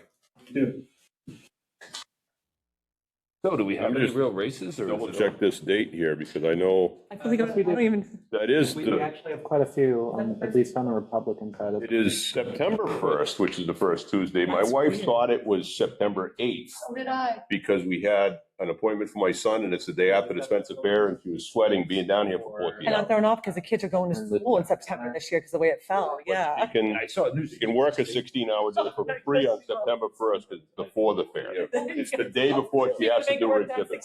Then do, okay. Well, then she'll be 16 hours Yeah, I, Monday. a woman's name, but I just don't remember which. All right, so this is for the constables, in the name of Commonwealth, required to notify Precinct 1 Memorial Town Complex on Tuesday, the 1st of September, 2026, from 7 to 8. Senator, Governor, Lieutenant Governor, Attorney General, Secretary of State, Treasurer, Auditor, Representative of Congress, Counselor, Senator in General Court, Representative in General Court, District Attorney, and Register of Probate. So Andy, you, wait a minute on the dates here for a second. So It is September 1st. It is September. first is the first Tuesday. Right, Okay, because- I thought you were saying the second. That's what I wanted to make sure. Labor Day is the 7th this year. It's as late as it can be, which Yep. is why my wife thought she would have to do the primary on the 8th, but it's not. It's the 1st. Okay, Okay, would anyone like to make a motion? so moved. Second, Okay, we have a motion and a second. All those in favor? aye. Aye. Vote Motion to do what? aye. That's For for the the warrant. state primary warrant. To sign it? Yes. Okay. All right, next we have I got it right the here. environmental services agreement with Republic Services. What's that for, Andy? I hadn't seen that yet. What's the environmental services that they're providing? You know, is Cycling, isn't it? that what it is? Okay. To me, environmental services would be like cleanup work. That's why I was curious. Or if that's assessment work, I wasn't sure. Emergency response contract. Contractor. So this, in his cover letter, it's attached emergency response contract. It does not exclusively commit the town to using our emergency services. It allows us to set up an account for the town and then provides the town the option to use these services when and if ever needed. Hopefully, we never need it, but at least we have a contract for it. So if we sign a contract, which is addendum number 9, Andy, is that what you're looking at right here? Yeah. So it's two different things. This is the environmental services agreement. That's what I'm looking at. Okay, I have emergency response contract. No, environmental services agreement. Bob. Oh, there's one more file. Oh, it's the very back of that package? Okay. So this is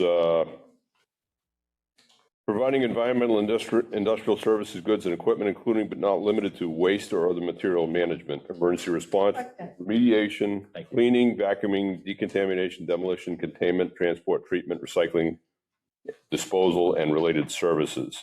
So this is for them being responsible for everything that we have down at the recycling center. No, Andy, no, it's not. It's them. If we had a spill, Mike had a spill, and Mike had an issue. Transportation, treatment, recycling, disposal, and related services. To an emergency. Where did you see that, Andy? I just want to make sure what you're reading. I know where, though. Where are you seeing it? Contractor and are engaged in the business of providing environmental industrial services. Okay. Mhm. Disposal, transportation, treatment, recycling, disposal, and related services, collectively the services. In the course of its business, the customer generates, utilizes certain waste and material waste and may require services. So this is just to clean up waste at the, like for the barn at the highway garage? Not the highway garage, the transfer station. Like if somebody brings in waste oil, this is for them to come take it away? And the tires and Okay. they're contracted to take away our scrap metal. We don't have a scrap metal guy come in anymore. We have actually a bin, and they take it to the recycling center. They take it to. It's not the guy in North Brookfield Not anymore? anymore, no. I didn't know that. It's all tied through. Now, we have a contractor that come in and takes the tires, but he's under contract with Republic Services. Okay. So it's not, Mike from Maine doesn't come down anymore. It's somebody that has a contract with them. So they come in. Okay, because it's a little bit different. The emergency response contract. See, if you look at his cover letter, I've also, I agree with it. That's It's two different things, Andy. The cover letter does not match what he's asking us to The sign. cover letter looks like it belongs to another contract that I don't see. I No. don't see that one. That's why I'm questioning what it was, because emergency responses, you get a fuel spill. Right. Emergency services that they describe here is different. Right. Because he said, That's what I'm I saying. also attached. So what he did is addendum number 9 Yeah. is the contract for solid waste, Amber, that's right behind it. And then what he also attached was the environmental services But it agreement. looks like he's missing the, I think he or just missed. cut and pasted, or it should say emergency services versus response, So he just grabbed that paragraph. somewhere else, yeah. That Right. doesn't match this one. Right now, what we do, if we have a fuel spill or a oil spill or some other contaminant, we actually have the hazardous waste response from the from the fire department. And they actually have separate funding for that. They've got a company that'll come in and deal with it. Well, they have equipment on hand and then the other company will come in and do it. Yeah, they'll take it away or dispose of it afterwards. That is, I don't think it's a true revolving fund, but it's like a revolving fund. So if we have an accident, let's say a trailer truck loses its fuel tank and the fire department goes and they contains it and somebody comes in and takes the residue out and takes the contaminated materials out, it gets direct billed to the insurance company for the truck. Yes. Yeah, no, so, but it's two different things. He describes something. She's gonna just ask to make sure that he wasn't hoping to attach another contract review, and it was just an error on an email. Yeah, So do exactly. you want to hold this? Do we have to turn it back to him tonight? Let's hold it, make sure he gives us the right information. Because this is just for environmental services, not emergency services. This is just for what we have in place. Okay. The next thing up we have is the letter that I asked Sharon to make up.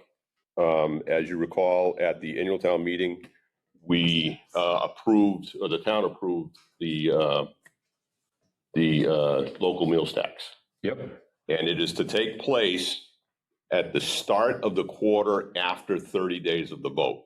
So the vote was it June 11th? June 10th. June 10th. So that means on July 10th, it takes effect. And at the beginning of the next quarter would be October 1st.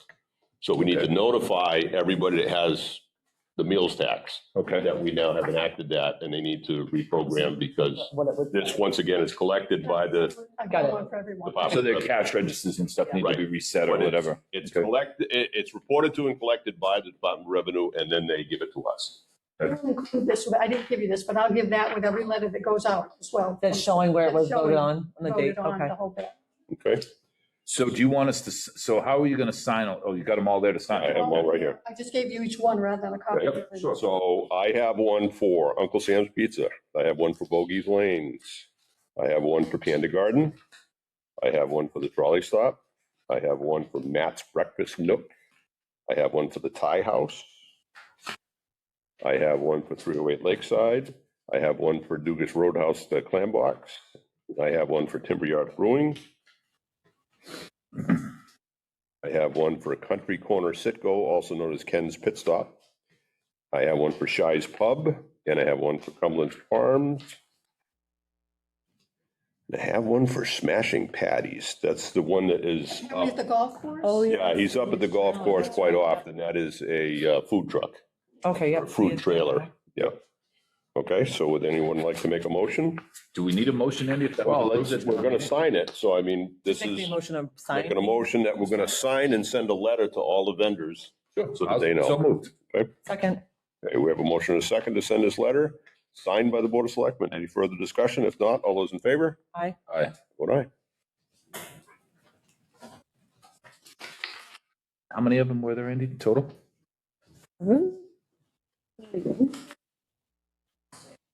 Wait.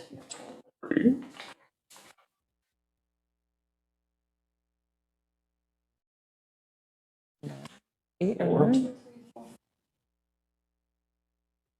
14. 13 in total? Thank you.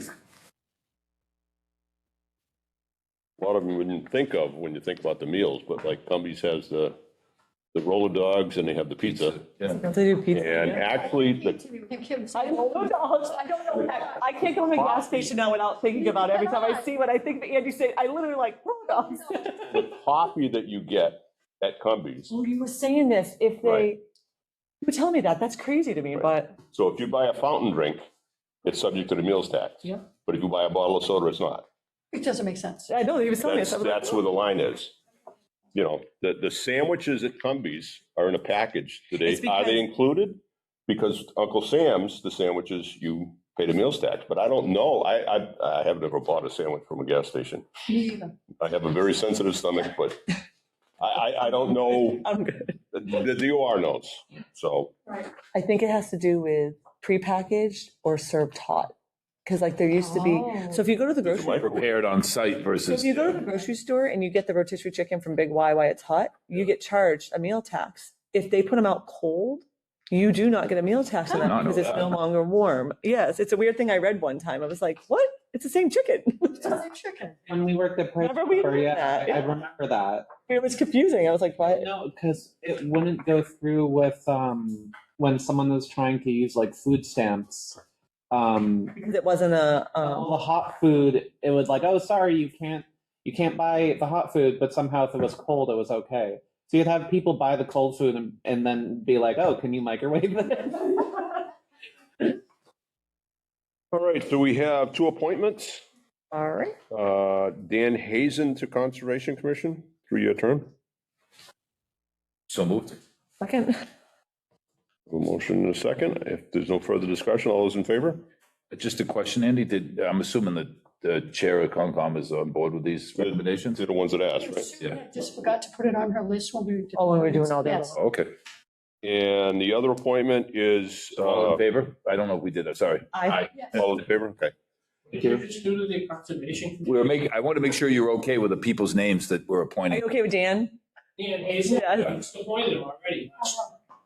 Yeah. Right, you asked for the appointment, but it didn't get Come put through on our here. sheet. So we're we making sure he's didn't- actually We didn't make the appointment. It wasn't on our sheet, so we're making the appointment now. Make sure you were happy you weren't getting somebody you didn't like. The other one is Noel Lamoth, alternate wiring inspector for a 1-year term. Apparently, Mr. That's good. Jakewith has retired. So moved. He says not doing it anymore. Second. Okay, we have a motion and a second. All those in favor? Aye. Would I? All right, that's all of those. I have something in correspondence here. Rent transfers is done. Something else, Andy, I saw on the list, hold on a second. I don't see that in the signature file. The ADA self-evaluation. Already did that. Yeah, we did that. That's all. That was the first thing we did with him earlier. With Ann. Oh, that was with, okay, that was. And year-end transfers we've done, right? There was some of the others, we hadn't got to that yet, that's maybe, I guess, what I was thinking. Oh, library trustees budget too, Andy, we didn't talk about that. Leo said he took care of it. Leo already talked Resolved to that. the library about it. Okay, Do you want to approve the minutes? We didn't do that. They were late, but we still have them. so. all right. There is a registered letter from an attorney. Do we want to mention this in Probably not, open? Okay. probably not. Well, it's not our issue. The state road. But was it because of, It's a state road. I understand that, but were we doing, No. wait a minute, were we? In 25? No, it was already done. April of 25, it was already done. Paving was done in the next year, Andy? Yep. I don't know about that. Let's find out what it, Mhm. yeah, let's not talk about that till we know what it's Right, for. but when we did the road work, when we did the Route 9 work, Mhm. that was previous to that. This is when Lynch Construction was milling and paving for the state, for the entire road, not for our project. This wasn't when we were doing the paving the following year. This No. was Lynch doing it after that. This is on Route 9. But right? we're being, We're being notified, but it's not our road and it's not our construction. it wasn't our project, it was Lynch. Okay. Just to make it known. Okay, you want to read that? No, I got it right here. Okay. Yep. All right. I knew about this. I talked about it a couple of years ago. They're actually writing this because I had said we'd be interested. To the East Brookfield Board of Selectmen, our leadership board has heard the town may be interested in purchasing the properties at 267 East Main Street, also known as the Harrington Center, and the Yellow House at 101 Connie Drive, which is the parsonage. They're writing on behalf of the leadership board to inquire if the town of East Brookfield is in fact interested in purchasing 2 properties. If so, what would your timeline be? Our next leadership meeting is scheduled for Monday, July 27th at 7 p.m. Request your written response to our inquiry so that we can determine the next steps in regard to the aforementioned properties. Now, that is prime real estate right on Route 9. You're familiar with it? Yep. So it's from School Street to Connie Mack Drive. Yep. And it would include the parsonage. So, I mean, it's, you know, but it's also 10, 15, or 20 years from now, if we were ever to build a public safety complex, that would be the ultimate location. But we need to figure out if we want to move forward with it, what grants are available, what funding sources would be available. I think we'd still be interested. Would be interested, but you know, how aggressively do we want to pursue it? I know there's some structural work that needs to be done on both of them, and then they have the ongoing maintenance costs that they're looking at. So they're looking at options. So how would you like to respond to that? I guess I think we'd still be interested in at least talking. Right. How much, you know, what's your timeline to sell it, Right. for example, right? Like, if your timeline's 2 or 3 years, then we can start applying for grants, you know what I mean? So if it's something they need to do in the next Just 30 not days, small. then you Yeah, know, not all that small, right, yeah. you know, it's a prime piece of real estate in downtown. Unfortunately, it's not big enough to be, you know, a BJ's or a Home Depot. So I mean, you know, it's not going to be a tremendous tax base, but it would be prime real estate for future development. So if we could draft a letter that we can send to them saying that we do have interest, we'd like to have a discussion. Okay. So is St. John's closing too? I hadn't heard that. The church? It's been closed for a while. Has it been closed? I didn't. 2 years? Yeah. Really? Year and a half, 2 years, yeah. Oh, no kidding. I didn't know that. Just for a quick synopsis, that was built in 1969. Yep. The same year my uncle built his house on Portland Road. And the state and the feds were saying how electricity is the way of the future and get away from your gas heat and your oil heat, and electricity is the way to go. So everybody was putting in electric heat. That building is 100% electric. It's electric heat, electric hot water. It's not a little So, building. Over the years, that is the best building in the diocese, but it has the most expensive operating costs. There were proposals throughout the years from various members of the church and the Catholic community at large to renovate the HVAC system into being more energy efficient and going with natural gas, which is on the street, or even putting in oil. And that all fell on deaf ears. So that was the most expensive church to run. Excellent building.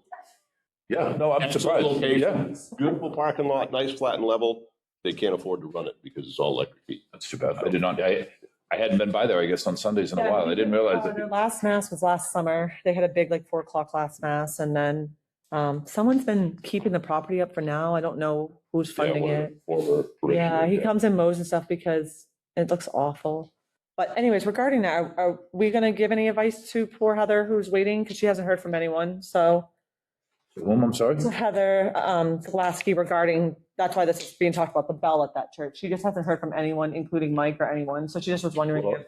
She sent this on July 6th, and she would asked about it on June 23rd, which was the day after our last meeting. So she has the bell that was there, and she'd like to put it where the old church used to be. Bless you. You remember where the old church was? Bless you. Thank you. Right where the highway garage, the police's garage is. Oh. So in the, I believe it was 1969 when that building opened, there was a Catholic church right here. Oh, no kidding. The town either got it, bought it, or they donated it.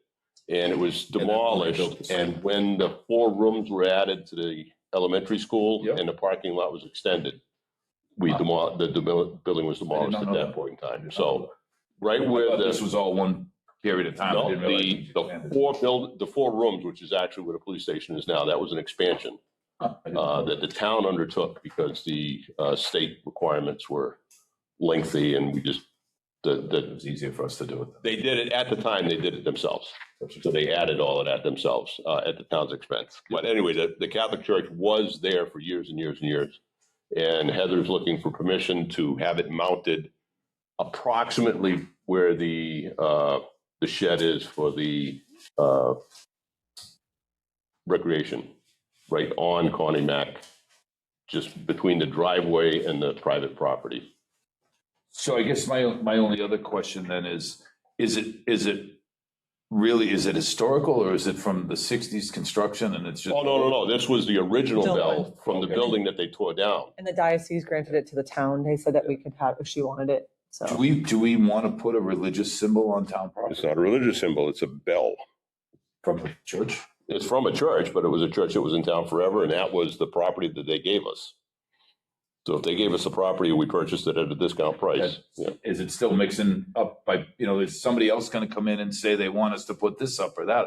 I'm just asking the question. I'm not saying it's my opinion. I'm just saying do we want to start putting something like that has a religious connotation on the town property and going to the expense to do it? Well, we have 2 town cemeteries that have a whole bunch of crosses and Jewish symbols, and so, I mean, it's kind of already done deal. So she's looking for permission to put up a bell that was donated to the town. From the former St. John's. I don't have an issue with it. And so she just needed to know from Mike if he'd be willing to look at the concrete slab where it was, what it was on at the church, if that would be something that could be movable, or I don't think so. So she just wanted someone to take a look and see. She just wanted to make sure everyone was. What did she say? And she said the only other question she had, are there any water lines over there if they have to construct? If you have to dig it, you got to dig safe. Right. Anyways, so if you put a shovel in the ground, you got to dig safe. So she just wanted to make sure if there was anyone that she needed to follow up with, or.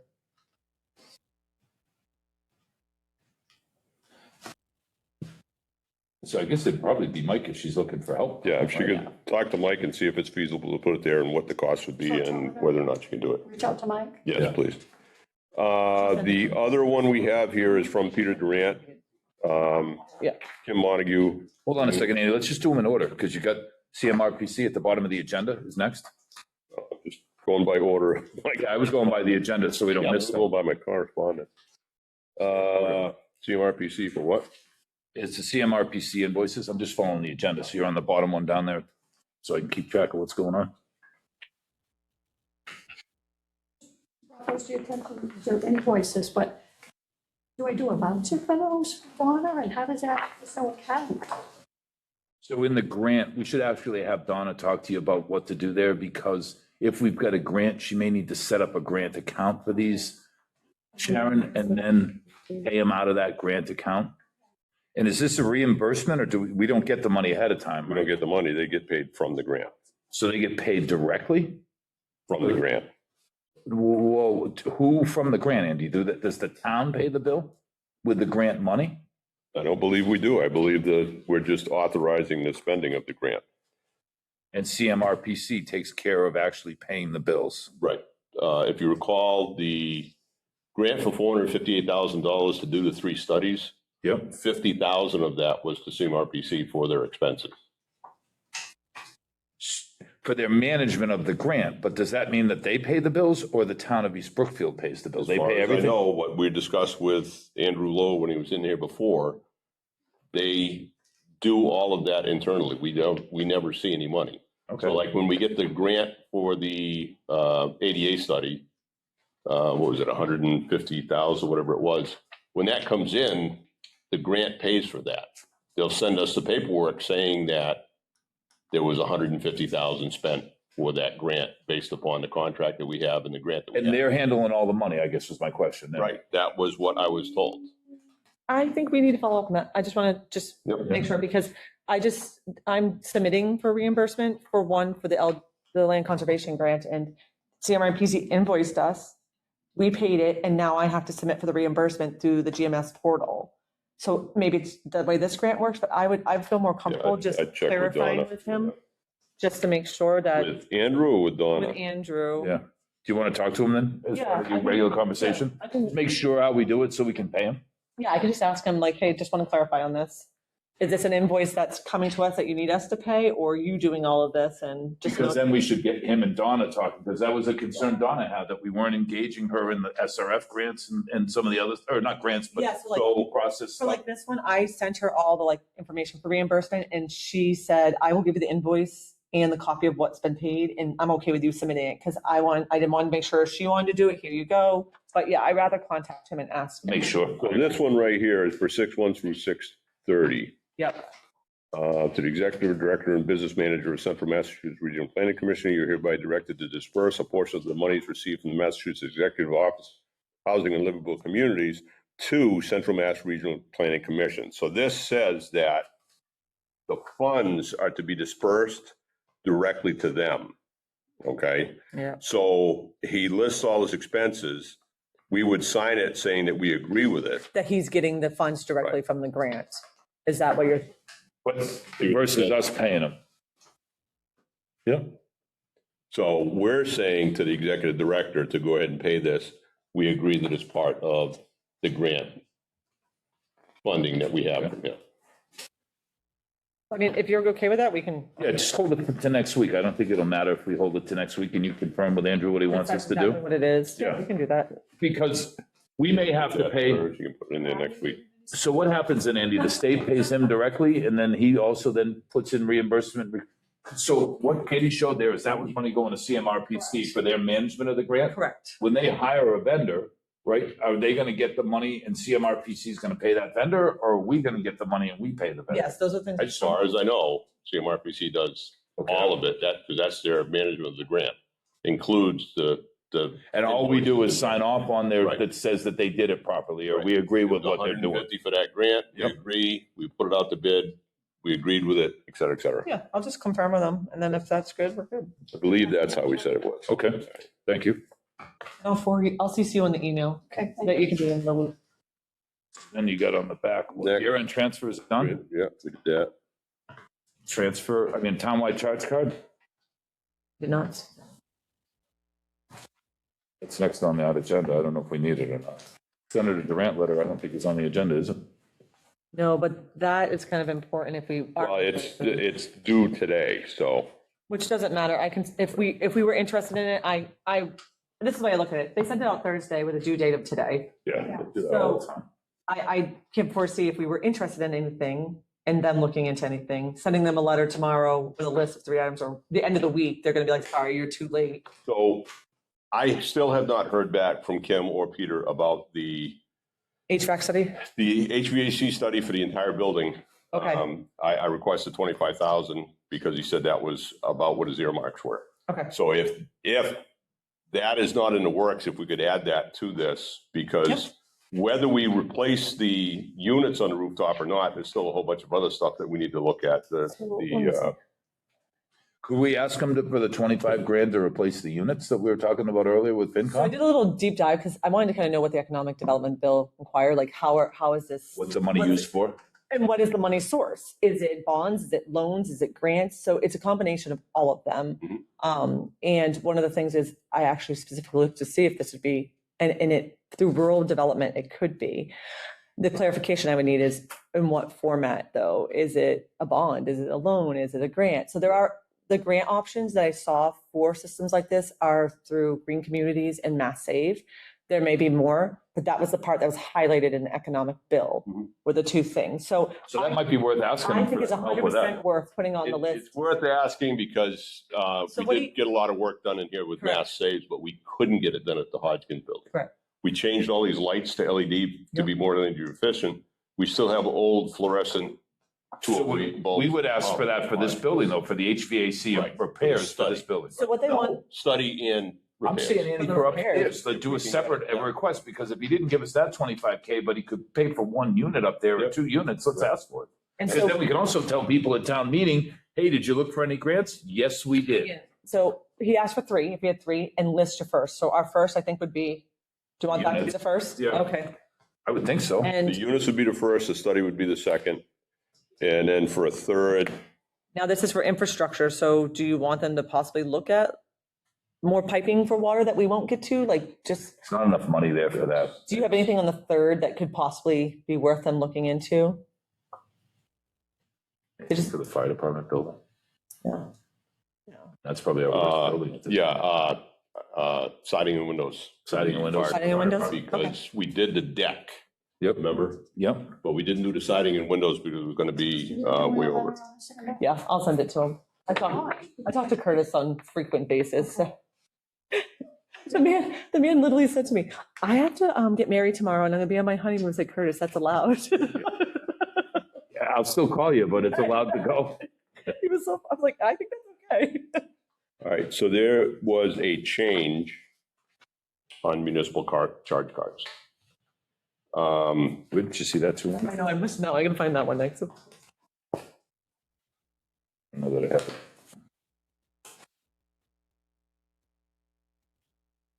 Fold that one in. No, I don't see that in my package. Do we have?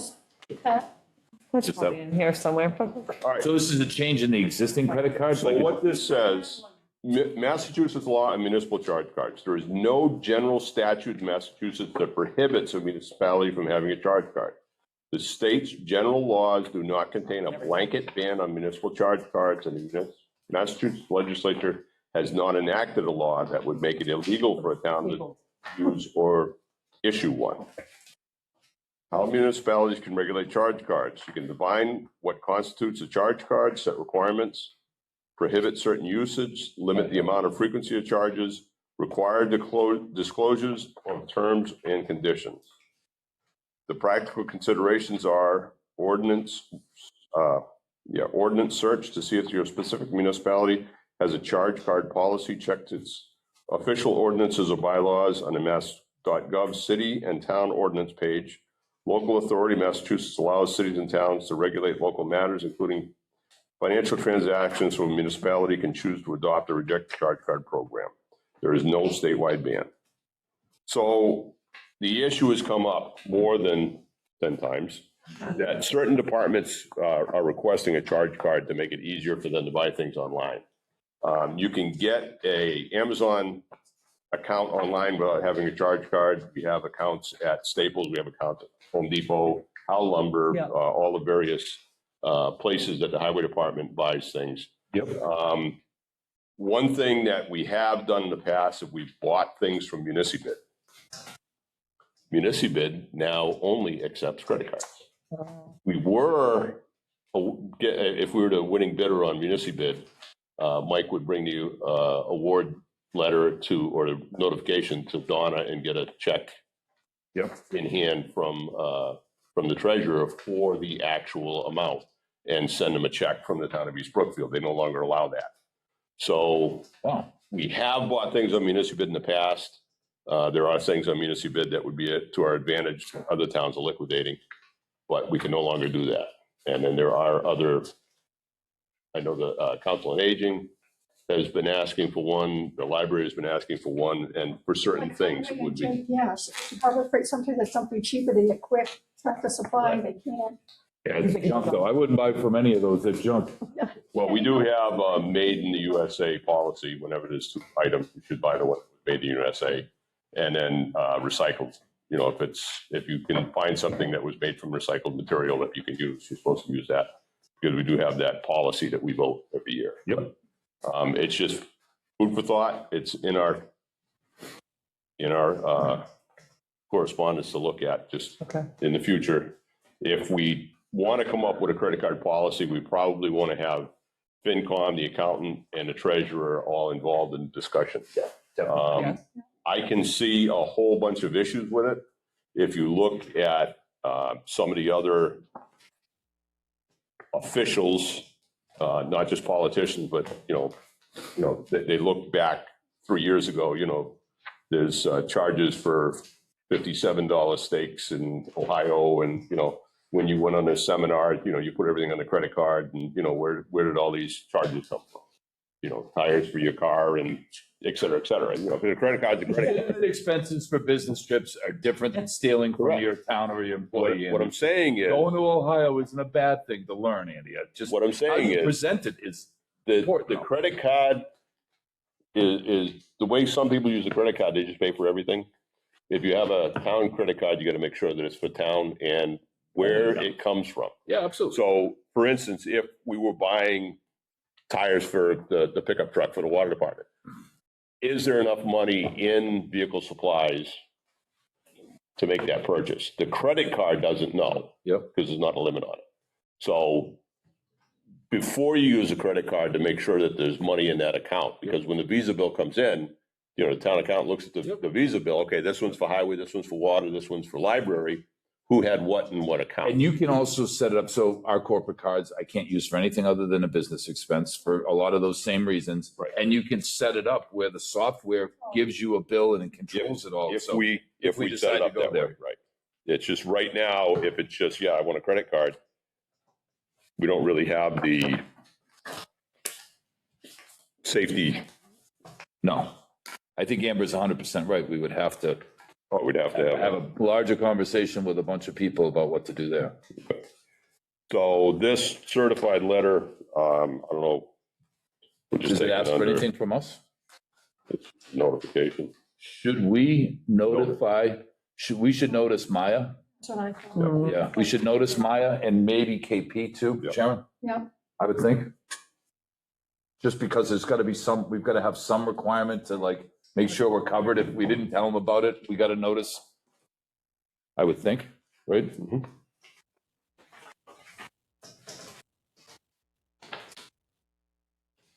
Thank you for sending out the town seal note. Yeah, thank you. That'll make, It makes me very happy. no, I think Bob's happy. It just looks more It professional. does, it looks, excuse me, but I talked to Andy and just became a type, Bob, minutes where they took so much time, and I thought there could be a better way without using AI, and I did find something, it's called Mojo Minutes. It took 3 hours of these minutes and did them in less than 20. oh, that's awesome. Compared, which is right, I don't need all the he said, she said, he did, which you don't like to see as well. And to bring it down, it is $6.99 a year because we have 4 meetings a month. Typically, they only do one, towns do one a month. That's something that would free me up so A much. lot of other stuff. To do a lot more. Yeah. Keep within that 19.5 where, now I'm literally putting almost 10 hours a week of my own time. Yeah, that's not, we don't want you doing that I know you either. don't, but that's me. Yeah, no. If she's spending $90 of her wages Doing minutes. Yeah, exactly. In 2 months, it's paid for. 50 weeks. Yeah. Yeah, it's kind of a no-brainer. Yep. As Do we have much money in as our I, budget for like well, IT or something? professional services. Okay. It's a contracted service, professional service. It's just as we go through the year and we're saying, oh, we'll just put that on municipal building maintenance. Oh, we'll just put that on professional services. Oh, we'll just put that on IT. We just have to keep a running total so that we don't get too carried away. Yeah. You know, like the survey thing, if it's $100, yeah, okay, we can absorb that. Yeah. But 1,000 here and 1,000 there, you know, to quote Edward Kennedy, $1 million here, $1 million there, before you know it, you're talking about some serious money. Yeah. So, you know, we just want to make sure that, you know, we're not spending a ton of money, but. Yep. Do we need to do a motion for that? Or- For her to be able to. Is this something that you have an invoice for, or a, They said pay online, I said we can't. right, is there something that you could just give us, you know, just a, We'll do it next week on, yeah. yeah, just give us, you know, that they're 50 cents for. All right.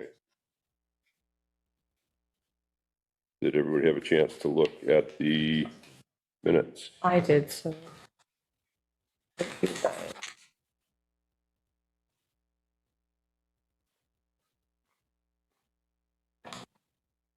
Thank you for sending those ahead of time. So the fireworks went off pretty good. I'm going to have them come in probably, what do you think about on the 3rd? Have them come in for a recap, see how they did. It was a great show. Well, I sent you guys the email of the issues that we had.